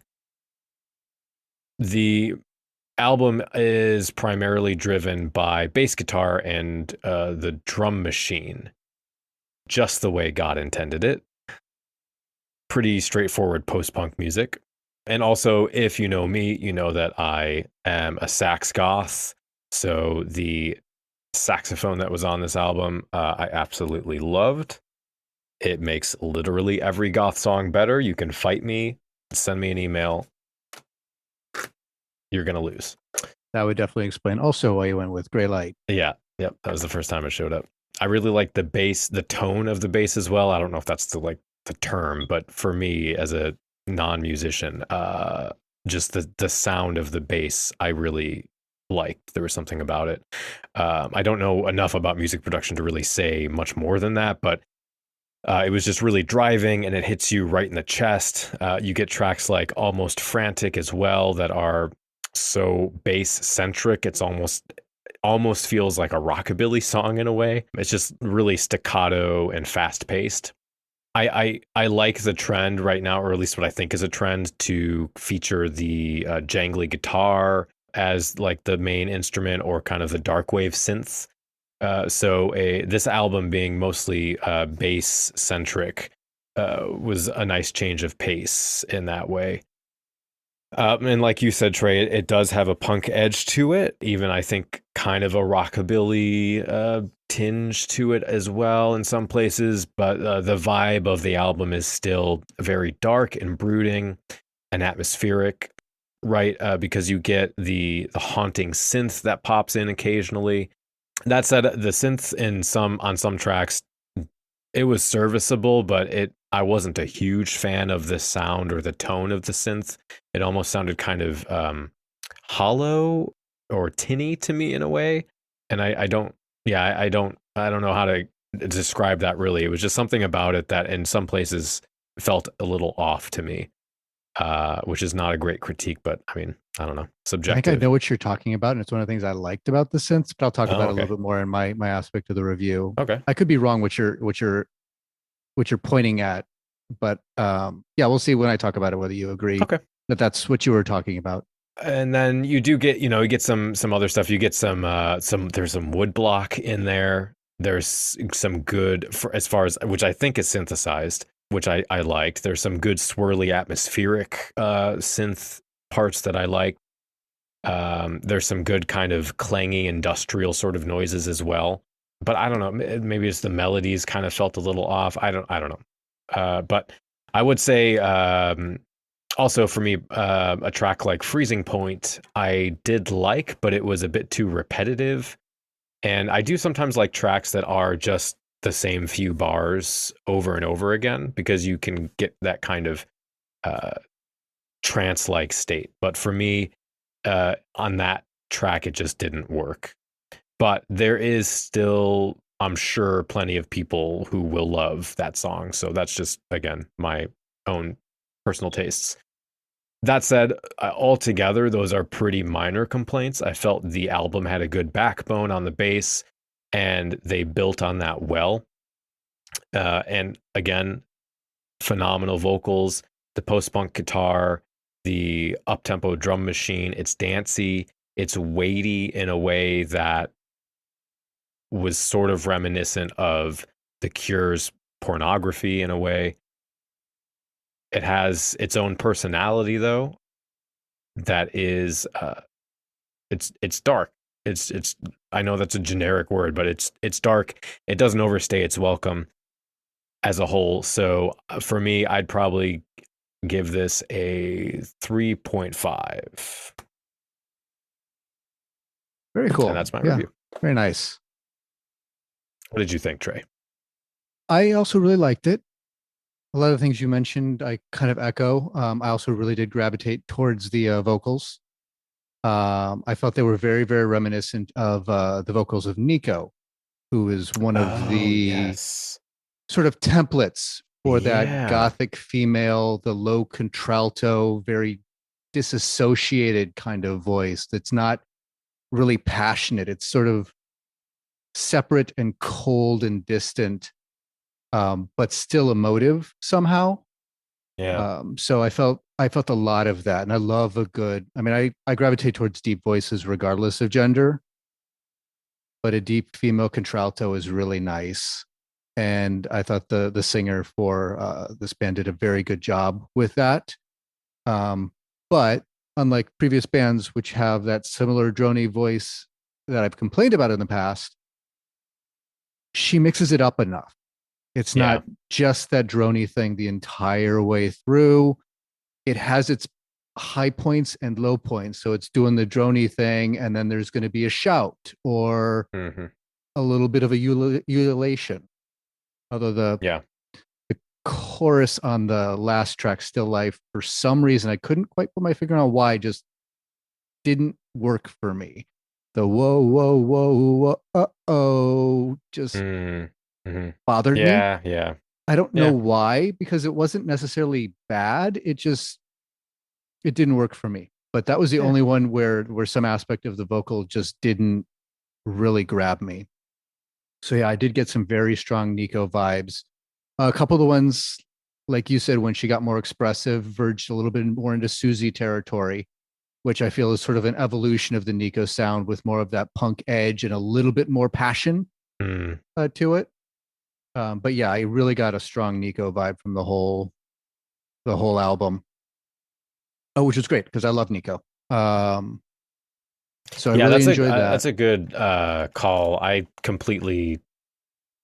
haven't listened to Nico in forever and kind of forgot about that, but definitely a good call. Yeah, well, I'm a huge. I mean, I like the Velvet Underground a lot, though. I mean, Velvet Underground is a very small part of Nico's overall oeuvre, but that's what she got her start, despite some bad blood there. Yeah. But other than that, I do enjoy that. So I know her from that, and I've always enjoyed that style of vocal.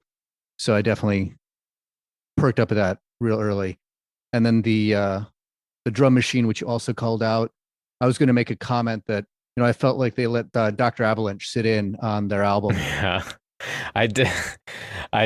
Yeah. I thought about referencing that, but I was like, I don't know. Is that too cliche? But yeah, it's, that's why I said just like God intended, Right. you got the drum machine. It works. The reason I would like to call that out, though, is because Sisters of Mercy is one of the first bands I experienced that I couldn't tell was a drum machine right away. In fact, I was kind of surprised and amazed when I learned they used a drum machine because they programmed it in such a way that it felt natural. It had variation Yeah. throughout. It had little fills, little accents here and there that made it feel like a real live drummer. Yeah. Well, Unlike, they being Eldritch, as far as I'm aware, yes, Eldritch I think he programmed was it. the Yeah. drum programmer. Yeah. And then in one of the pages, I don't remember the name, but they did mention who the drum programmer in this was, and he did the same sort of thing. And it felt like a real drummer playing. They put some effort into the whole thing. They made the drum track fit with the track as a whole, rather than what especially bands these days I feel seem to do is they get a good one or two, maybe at most a 4-bar drum phrase, and they just loop that through the whole song. At most, they might have the drums just cut out for like a little instrumental interlude, then bring them back in. But it becomes very obvious that it's a drum loop at that point. And I don't find that very interesting at all. Whereas someone who's got put enough craft to do variations, little fills, little things that a real drummer would do, I think it makes it that much more engaging and that much better. And that merged with the good driving bass, that you also shouted out, was really, really excellent. You did mention the rockabilly thing. I didn't get that as much, though I did get some of a related genre. I got more of almost a surf rock feel from the bass Yeah, especially. see, I thought I actually went back and forth between saying surf rock. Initially, I had written surf rock, but I changed it to gothabilly because I'm not familiar enough with surf rock as a genre to that I wasn't confident making that comparison. Mm-hmm. But there's a groove to it that is different from what you would expect out of like a goth track. But yeah, I agree with you. Yeah, well, with rockabilly, I feel it has more of a bounce to it. It's got more of a syncopation, where this was more Yeah. driving. So instead of like, which is what you'd get with a rockabilly type thing, this was more like, Right. which Yeah. is more of a surf rock kind of feel, I felt. Yeah. So I got a little bit more of that. I could see where the rockabilly would come from, but either way, it's definitely sort of an old style sound, or at least with the rhythmic phrasing and stuff, which brings it also back to the punk and punk's roots back in garage rock Yeah. and that sort of vintage style. So I really enjoyed that. And then you also mentioned the chiming guitars. I felt it was a very sort of late 80s, early 90s, that sort of cusp of the 80s and 90s sound with the guitar, where it wasn't the really early, very sort of dry, jangly guitars you got with the early post-punk sound that leaned more towards punk, but getting more into putting more of the effects on it. The heavy reverb got brought in through the 80s, and you got almost that more of a shoegazy Cocteau Twins, where the guitar became less of a melodic or rhythmic element and almost an ambient element. And I felt this gravitated a little bit more towards that, which is also something I really enjoy. So I really did like the guitar tone throughout most of it, and it did vary a lot throughout the album as well. Yeah. I found that you mentioned the sax so strongly was interesting, because I really only noticed the sax on Gray Lights, and it was a great skronky, almost free jazz style sax. It was very sort of raw and not really melodic. It was just sort of in there making noises, and it was a lot of fun, and I really enjoyed that. I did really like Gray Lights. It wasn't one of my favorite tracks because it did lean a little bit punkier than I generally like, but it was probably the most full of different sounds and interesting things to grab onto. So it was probably, to me, one of the most interesting tracks, just not my favorite track. But there was so much going on with that. It had the synth, it had the very skronky sax, it had the sort of punkier driving drum beat and the bass forward and all that. It just had all of those elements in it together. And I think it's well placed in the album too, because you get the first song and it's like, okay, this is good. I get where this album is going. And then that's the second song, and it kind of sets you up for, okay, so they're going to do some different, interesting things. Yeah. It was an interesting change of pace. They didn't really come back to that sound really. Not a lot so of the much, rest of the album was probably closer to the first track. Yeah. Which is the other reason I kind of was thinking that I wasn't maybe the best track to use as an example, because it is kind of, as much as I oftentimes say we should use this track because it's my favorite and it's the one that's like nothing else on the rest of the album. I try to avoid doing that, just because since we only play one track, although we want people to listen to the whole thing, of course, and buy the album and all that. But I always try to think about what's representative of the album as a whole, if possible. Yeah. I mean, sometimes it's just not possible. Every track is so unique that you just got to play something. But yeah, I thought that was really interesting. That was the most interesting and diverse of the tracks. And then onto the synth. So I'm not 100% sure if I know exactly what was bothering you about it, but one thing I noticed, it had something that was a very big hallmark of sort of analog synths. And I don't know if they were actually using a real analog synth or one of the hundreds of synths you can buy online now that emulate that analog sound. But it played very, very fast and loose with pitch, because with analog synths, they don't stay in tune. They are, tubes and vacuum tubes and stuff, and they need to be retuned regularly. So one of the hallmarks of the old vintage synths from the 70s and the early 80s before they went digital is that unless you're real careful, they're out of tune. in the low end, it tends to lead to a thickening. You get those really thick, juicy basses. On the high end, though, it starts to feel really weird. And I can see where you're coming with the hollow sound. But one thing I really liked It was about definitely the high end that was giving me a problem. Yeah, because they were generally relatively thin, though they had a chorus on that make them a little bit thicker. And again, that's very much a hallmark of that sort of analog synth style sound. But they were playing on some tracks. It did seem like it was just sort of a drift in the pitch. It wasn't like by design, they weren't bending between notes. It was just not holding on the pitch, and it was kind of warbling and wavering like a bad VHS.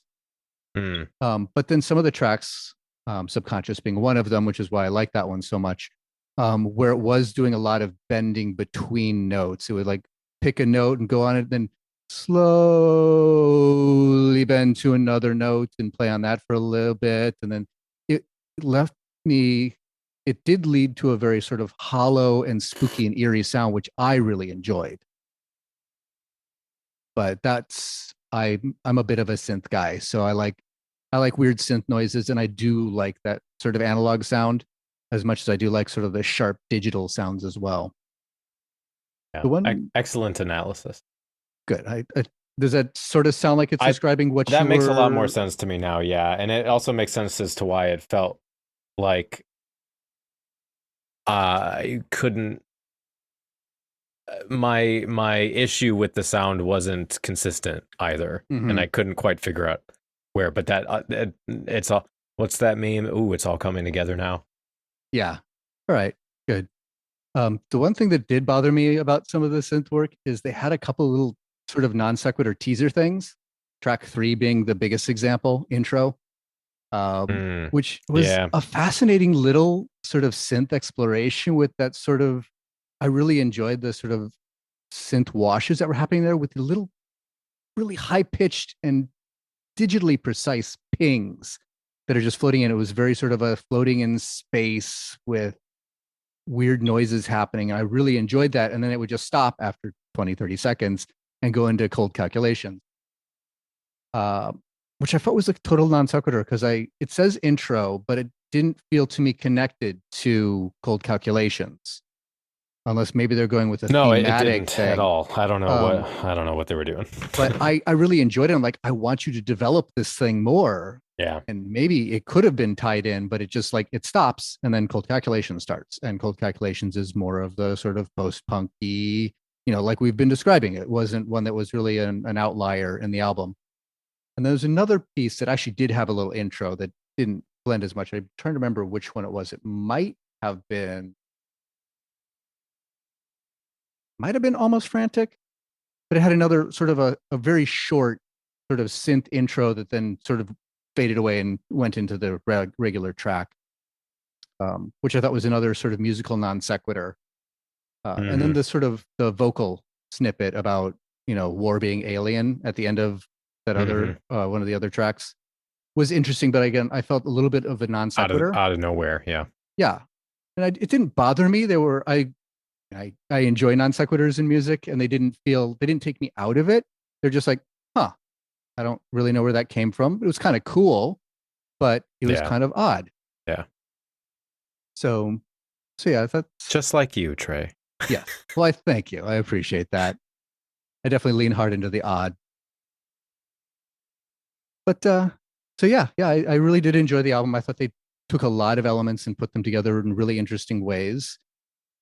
They didn't seem to have, each track was a little bit different. They'd have, the same, they all had synth, they all had bass and guitar, and they all had the drums, but they all sort of balanced them in different ways that made them all very unique.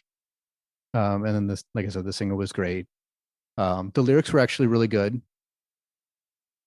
I could understand them pretty clearly. They weren't drowned in reverb, which is another hallmark of that sort of vocal style. One of the things I like about that vocal style is it tends to be very voice forward and easy to understand. Some of the rhythmic cadence in the voice made some of the things, like it took me a while to figure out that they were saying the name of Genuine Private Glance in the first track, because they kept changing the rhythm of how they said it, which was fascinating. And once I got used to it, I really got into it. But at first I'm like, I can't really figure out what they're saying here. But yeah, that did eventually gravitate towards it. The only thing I kind of miss, and maybe it's unfair of me to always assume this when we're dealing with a band from another country, I like to hear some tracks in Polish. But unlike some bands that are not English bands that sing in English, they didn't feel like they had broken English. It didn't feel like they didn't, or like they were songwriting in an unfamiliar tongue. It felt like it had a very good grasp of the language. They had good lyrics that were pretty strong. And I didn't have really any complaints about that at all. Yeah. And I mean, that's, I think maybe a whole other discussion, but there is, I think, anxiety around if it's not in English, you're not going to reach a broader audience. And there absolutely is that. That's part of why I like to hear it these days, because I like seeing bands that break out of it, especially nowadays where it's easier to get your music produced. You don't have to kowtow to the whims of a record agent or a label, but you do still need to make the money if you're trying to live off of it. Yeah. So, I mean, it's hard to say, where their balance was, and maybe they just like singing English. Yeah. That's a valid artistic choice. There's nothing wrong with that. I just do enjoy hearing other languages, especially within a genre that I feel is already dominated within one sort of cultural milieu. That's why I've been liking our explorations into all these other bands that are unabashedly singing, like in Spanish. Like all of the bands that we talked about on the episode are pretty much entirely in Spanish. There probably are some exceptions, but most of the ones that I heard that you had recommended, I mean, I was having a great time practicing my high school level Spanish, and like, I know what that phrase that they just said means. I feel so excited and so accomplished that I have a very rudimentary childlike knowledge of this language. But I was able to follow some of it, and I enjoy that. And I can't do that in any other languages than Spanish, really. I can kind of maybe come to that degree in German a little bit. But yeah, when we listen to a band that's, Russian or Greek or singing in Hindi or something, I'm totally lost, but I just enjoy letting the sounds wash over me. But yeah, so overall, actually, I'm going to give this band, I'm going to go with a 4 out of 5. I really liked it. I thought it was a really, really solid album. Very good. Strong recommendation from me. Fantastic. All right, well, that means it's time for Sinister Suggestions. So you've got to be interested in death. It's the last great taboo. It's the only taboo left. Precisely. I mean, why is it, do you think, that everyone in here is dressed in black? It's a celebration of death. No, I just like the clothes. Yeah, well, no, I mean, the clothes look good. Yeah, I mean, death looks good. Charles Manson, yeah? No, he was cool.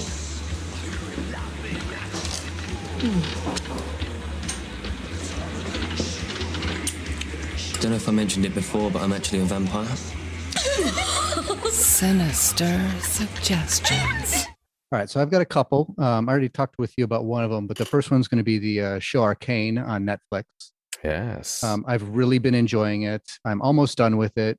It's just, I think it's a 9-episode series. I haven't finished it yet, so I don't know, but I get the impression that it's self-contained. So after those 9 episodes, you've seen the whole story. I kind of hope it's the case, but it's going to need to hurry up and wrap things up, because I'm on like episode 7 and I feel there's still a lot to cover. But things are coming to a head. But it's a really good series. It's based on, though this has, in my opinion, very little bearing on whether you'll enjoy the show or not, but it's based on the world of League of Legends. I know nothing about League of Legends other than that it's, it is a very common competitive gaming type online fantasy multiplayer combat-y type thing. But I don't know anything about the lore. I've only watched a handful of like snips of some of the competitive gaming of it. And that has had no bearing on my enjoyment of this series. So if you saw that, there's this series on Netflix and it's based on this video game I've never heard of or never played, don't necessarily let that get in your way, because it does stand alone. It's its own world, and you can dive right in, and it explains itself very well. The only thing I know about League of Legends is that Dominic Monaghan and Billy Boyd play it. Oh, okay. And that's about it. That's fair. Again, even that knowledge is unnecessary to well, enjoy completely Arcane. unnecessary. But yeah. what I think what introduced it to me, I think it's because I watch every once in a while some of the shows like VFX artists explain visual effects in Thing X, or you know, stuntmen explain stunts in movie X, or whatever.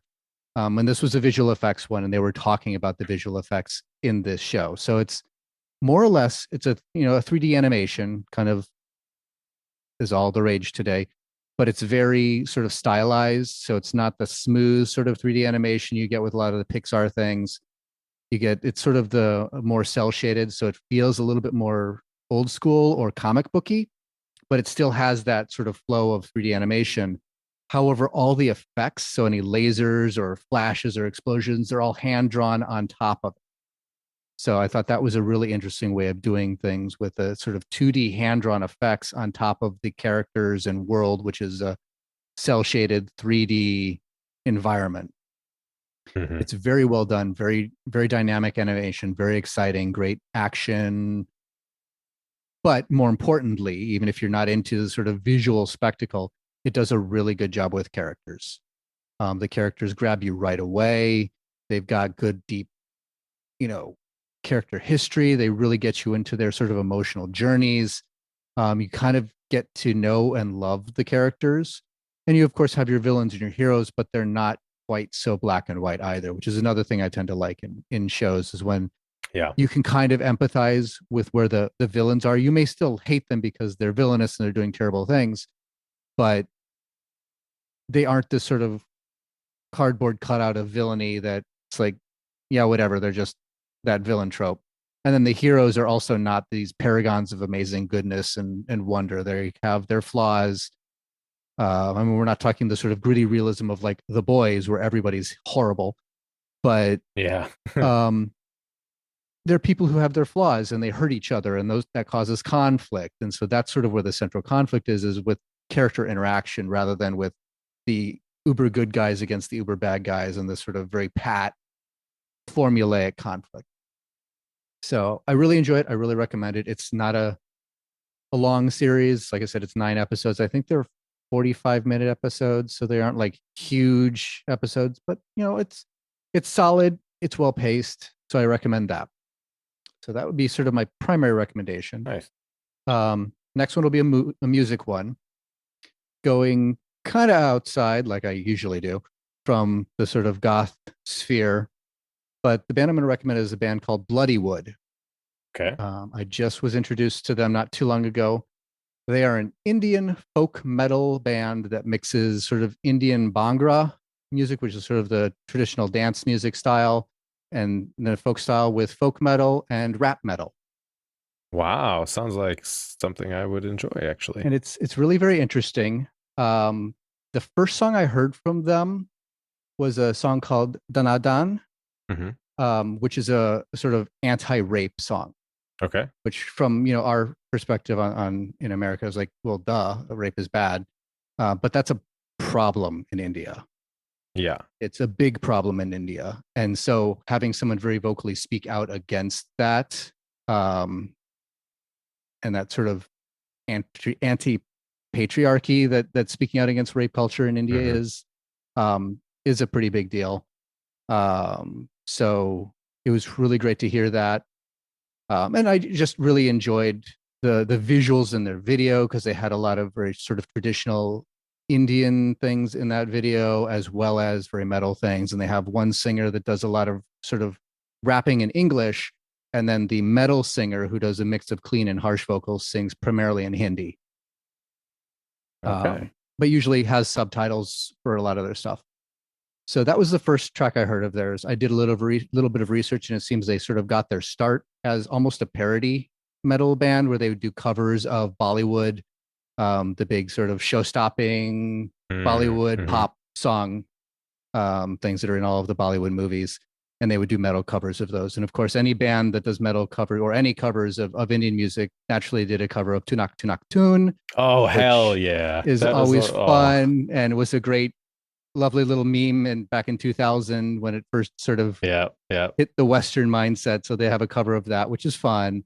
It's been covered kind of to death, but they did a fun little cover of it. But then they also really started going down this sort of socially conscious vein with, like I said, that one anti-rape song. They've got another song called Endurant, which is an anti-bullying song, and then a G Vire, which is about depression and mental illness.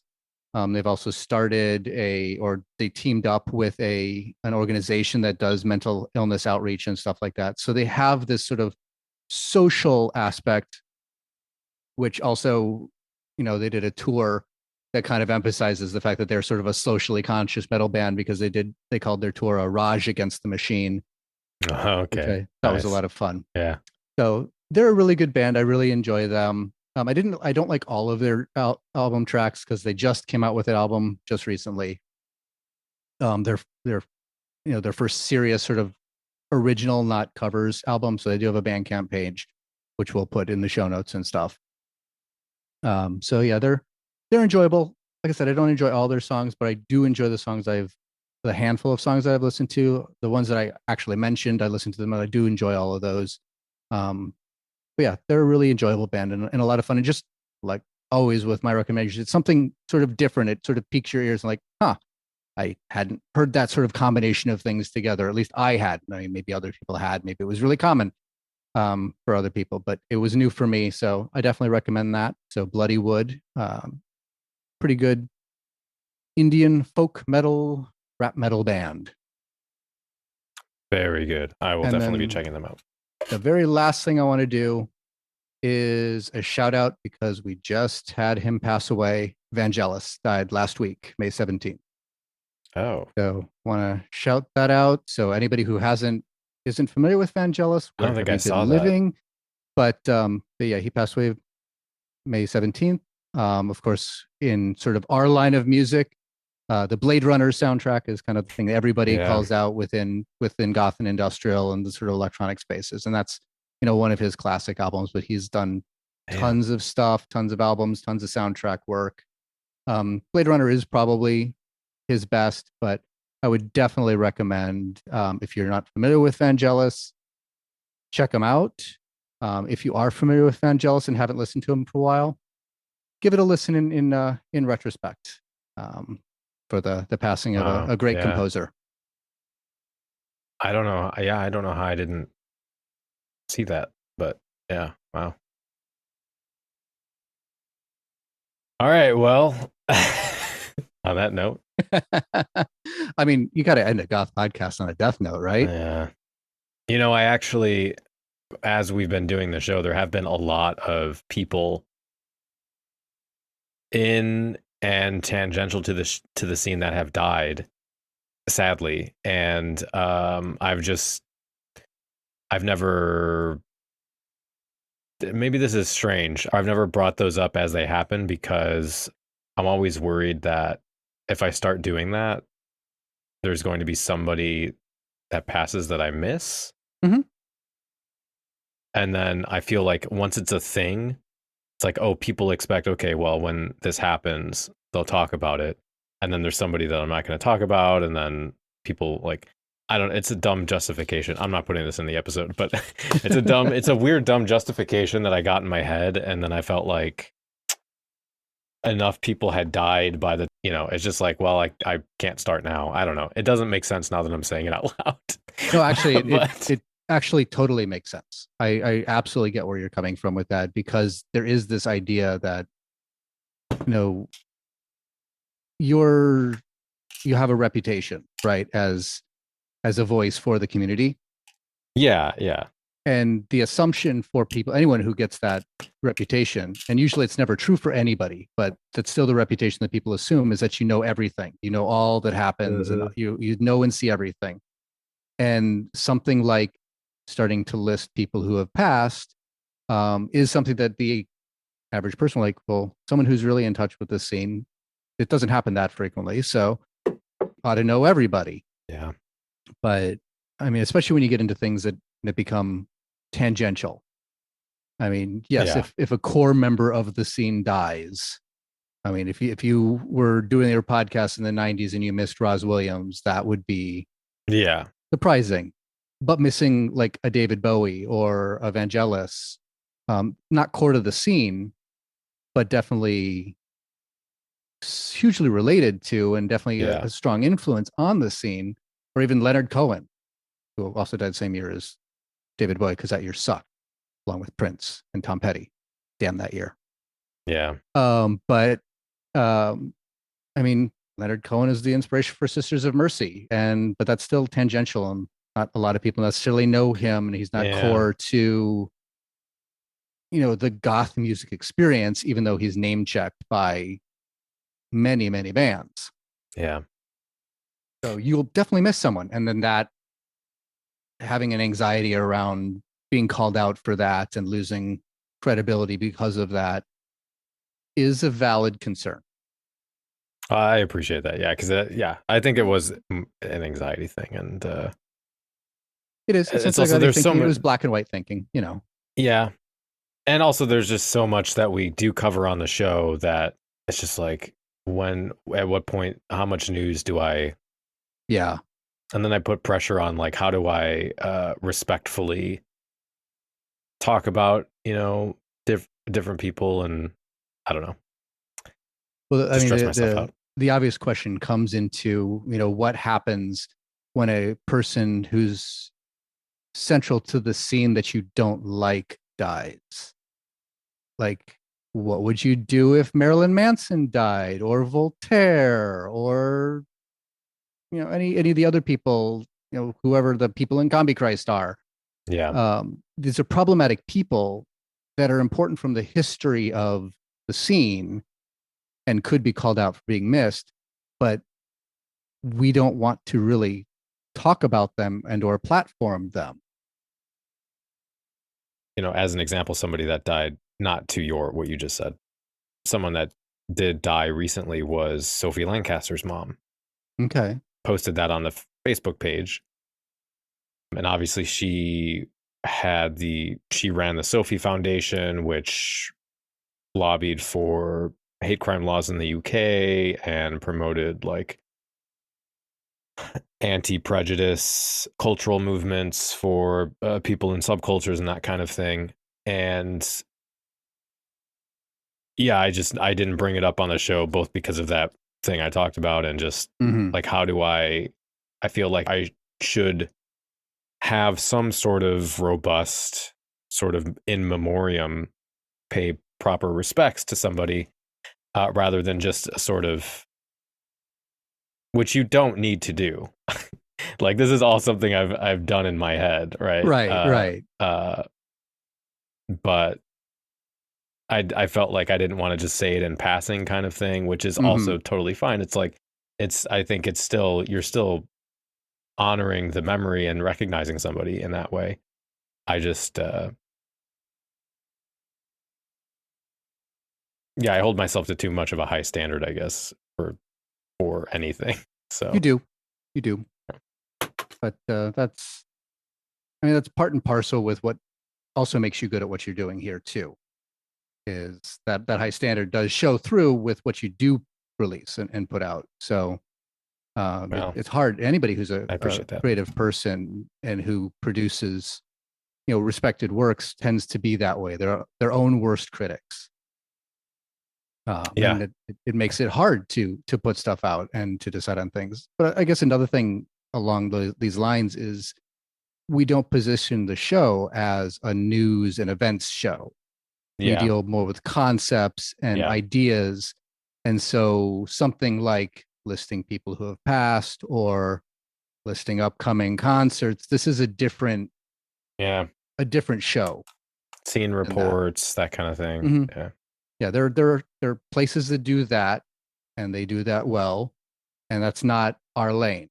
Yeah. All right, well, that means it's time for my sinister suggestions, and I'm going to keep doing this until somebody tells me that they don't like it. As always, I'm going to be talking through a number of album and single releases that came out in this last month, and recommending some music to listen to between episodes of Cemetery Confessions. The first recommendation is, well, if I was indulging myself, this probably would have been the album review for this month, but we just did Horrible X last month, and I wanted to feature a more traditional goth band this time around. But I couldn't not recommend them, so this is O Quam Tristis, which, if you don't know, a little from their Bandcamp page, they say they have a passion for ancient music, Latin language, and to pay tribute to three of their most important influences, namely the French folk band Malicorne and the German formations Quintal and Estampi, among others. So if you know anything about me, this is right up my... And yet somehow I had not heard of this band before, but it of course felt intimately familiar because it is in this genre that I really love. The Bandcamp page also says the lyrics draw initially from their inspiration, mainly from Latin liturgy. Over the albums, the use of secular medieval poetries will become more significant. The musical basis of the band consists of the use of many ancient or traditional instruments such as recorders, bowed, psaltery, mandoloncello, mandola, dulcimer, mixed with layers of synths, acoustic guitars, and electric bass, all based on electronic rhythms. So what you get on Bandcamp is a selection of rarities from the boxed set of their entire collection. But this specific Bandcamp release are remixes and covers and rare songs. For example, there's a great cover of Our Friends Electric. There's a Schwarzblut remix, which is very mid-2000s of them. Reminds me of some of the medieval industrial tracks that would get a lot of play in clubs, like Heimatard, or however you... Heimatarde. I can never pronounce the name of that band. In German, it sounds completely different from that. However the fuck you say the name of that band. But it's very reminiscent of a time in my life where that kind of music was popular, and I still love that type of music. So it was super fun to find this and get to enjoy it. The complete works box set is sold out, but I mean, you can find it online in other places. But it's just as described, avant-garde, neo-medieval folk music. This specific album of collection of rarities and remixes is absolutely incredible. I'm so sad I hadn't heard of this band before. But again, this is quick fire, so if you're into this kind of thing, go listen to it. You won't be disappointed. Next up is the new track from I Am the Shadow called Remind Me. This is my favorite kind of darkwave, if you want to call it that. Moody, melodic, swirly, emotional. You could go directly from frolicking in a medieval dress with the previous band to spinning on the dance floor to this track. It's subdued, but still has a solid dancey beat backbone to it, and the vocals are dreamy and romantic and passionate and emotional. They almost sound pleading in a way. It's really gorgeous, but almost minimal and sad. And I really enjoyed it. Personally, I find I Am the Shadow a bit hit and miss at times, but this track is right up there with some of my favorite songs, like their song Echoes, for example. Next is the full-length album Before the Sound, Before the Light by the band The Picture Tour. This is an interesting album. The band is working less within the post-punk and goth rock genre than they are playing with other alternative genres.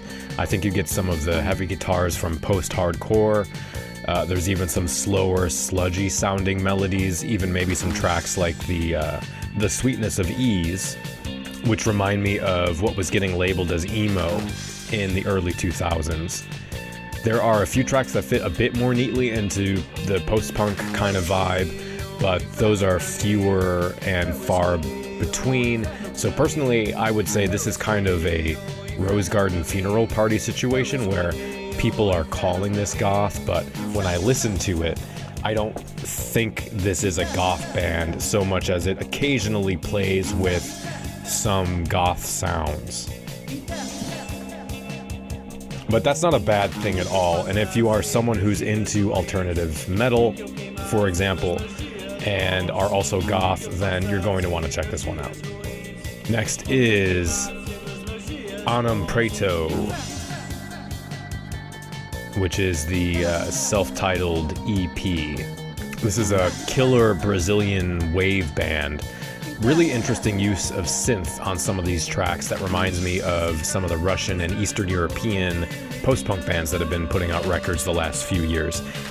Soft, nicely echoed vocals over dancey new wave beats that are drenched in echo.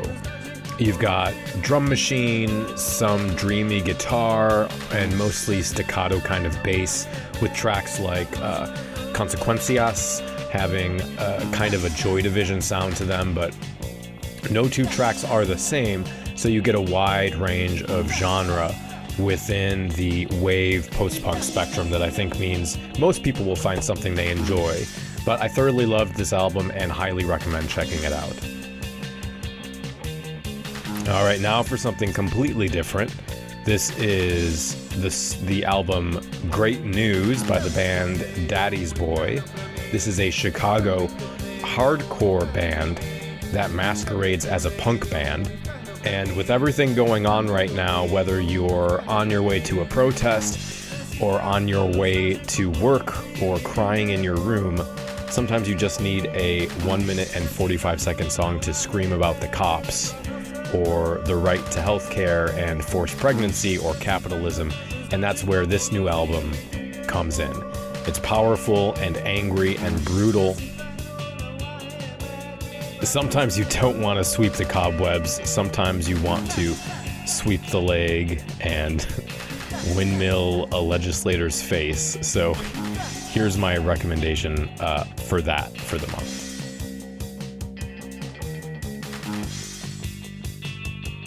Next up is the album Desolate by the band Fearing. And when people think about the modern dark wave post-punk explosion, I think too many of them sleep on Fearing.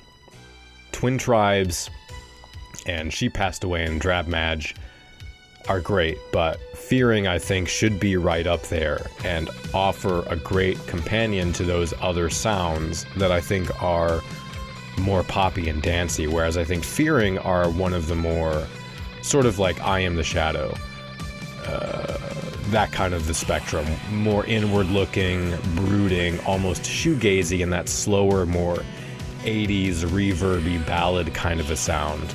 And if you know me, that's where what I tend to favor. Something I can let my cape waterfall off my arms as my lace gently twirls in the breeze of a cloud-covered cemetery, right? So if you aren't familiar with Fearing, you need to remedy that and check this out. I think it's some of their best work yet.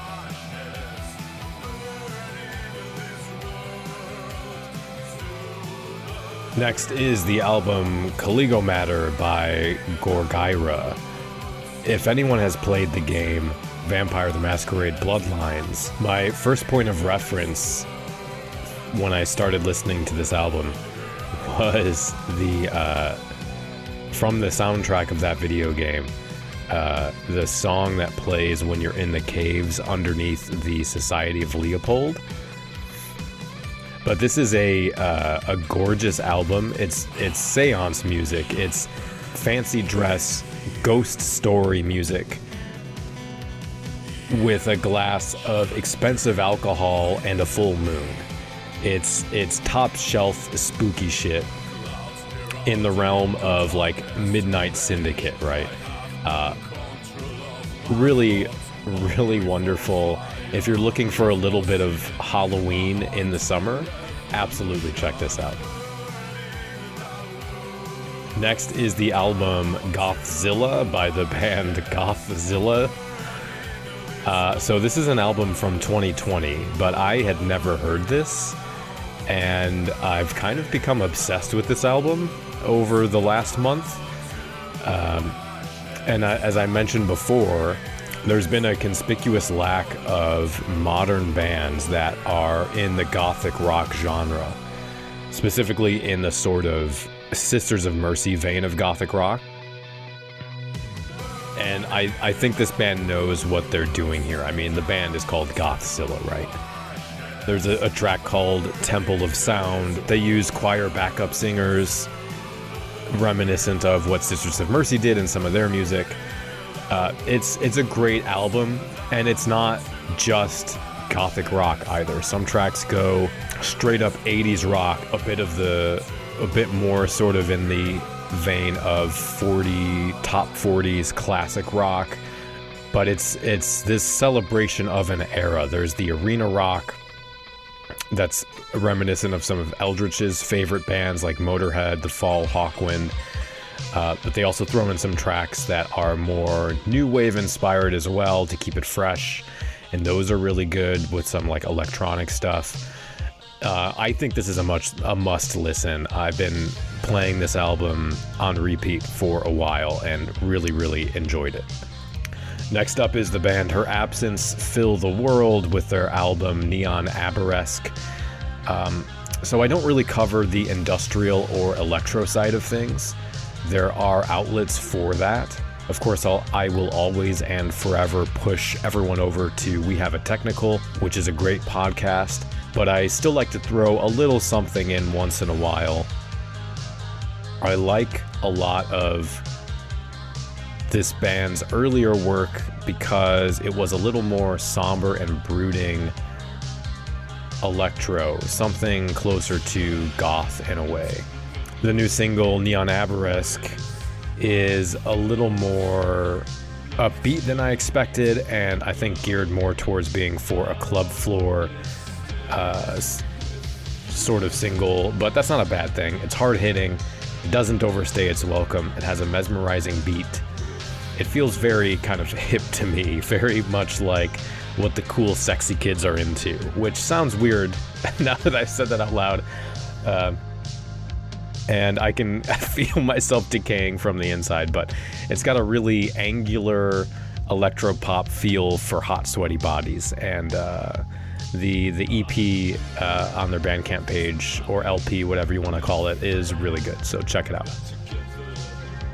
Next is the EP The Waning Moon by The Waning Moon. This is a band that is made up of Ariel from the Black Halos from Costa Rica and Zach from the Kentucky Vampires from Florida. It's goth rock with harpsichord. I mean, literally, what more could you possibly want? It's dark, heavy, romantic, brooding. It's comfort food for goths. It's really well done. It's really good. If that's what you're looking for, I get why some people would say they never want to hear gothic rock again.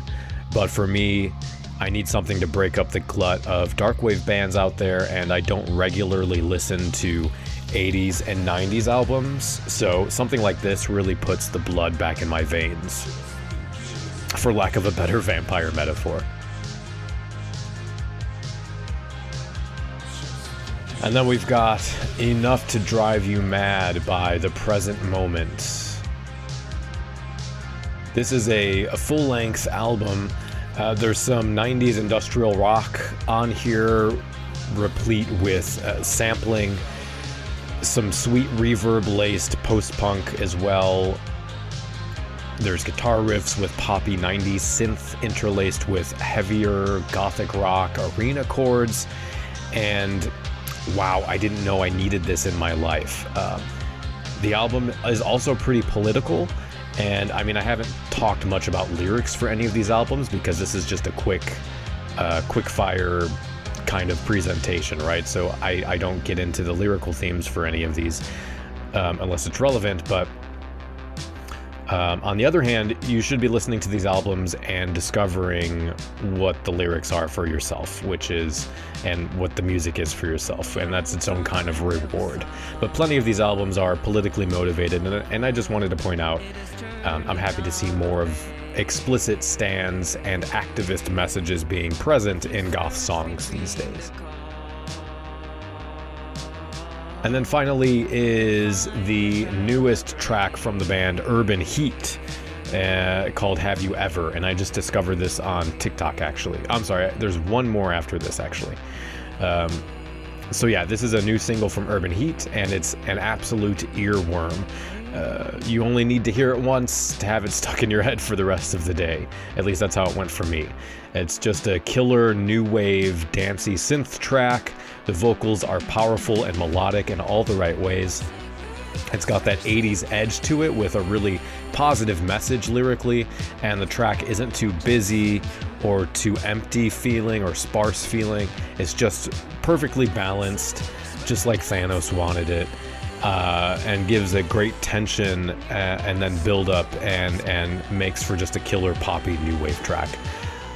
It's got kind of like a Covenant and Black Audio vibe to it, and I just really loved it. And then finally we have Saved for the Summer by Sirskew. There are 2 new singles off the upcoming LP, and I just want to say that the Saved for Summer track, which Ashlyn described as being about the desperate desire to stop watching life through the window, really hit home. As for me, this related to a recent ongoing medical issue my family has been dealing with and has kind of isolated me and us in a lot of ways. But anyone with chronic health issues will know that experiencing life can come in bursts. One moment you're out feeling alive and fulfilled, and then you're locked away suffering for months at a time, yearning to feel free and whole again. The tracks, though, are gorgeous, and for me harken back to everything I love about the more alternative side of the 90s. It's definitely a breath of fresh air for anyone who might be feeling a bit burned out on the more popular goth staples going around at the moment. And then it's worth mentioning the 2 comps that I've seen come out in the last month. Wasteland Volume 3, which is a Goth City compilation. And then, of course, we talked last month about The Unquiet Grave with Procession Magazine. Both of those are definitely worth checking out as well. So with that, we're going to go ahead and wrap up this episode.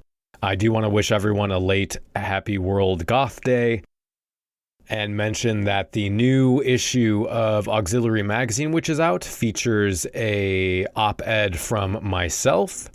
I talk about my experience and opinion of the Goth Designing Darkness exhibit, which Trey and I sat on a panel with folks like Catherine Spooner and Mel Butler to talk about the Gothic and Goth and a whole wide range of topics. That is on YouTube. If you look up Asking the Gothic Questions, it was done with the Den Bosch Design Museum. And so I wrote a piece for Auxiliary Magazine about that, and they also have a piece in there that was an interview with the curator of that exhibit as well. So if you want to go pick that up and check that out, just wanted to mention it. And then finally, if you enjoy the podcast and you want to get extra bonus content or support us and help keep the show going, you can head over to patreon.com/Cemetery Confessions and join all the wonderful people over on our Discord, get bonus merch, early access to episodes, bonus video, audio content, that kind of thing. Thank you so much to everyone who does support us. We exist because of you, and my heart is full because of your incredible support for everything we do here. So thank you so much for that. And until next time, stay dark. The preceding program is a member of The Belfry, a network of blogs, podcasts, and videos for the darkly inclined. Go to thebelfry.rip for more information.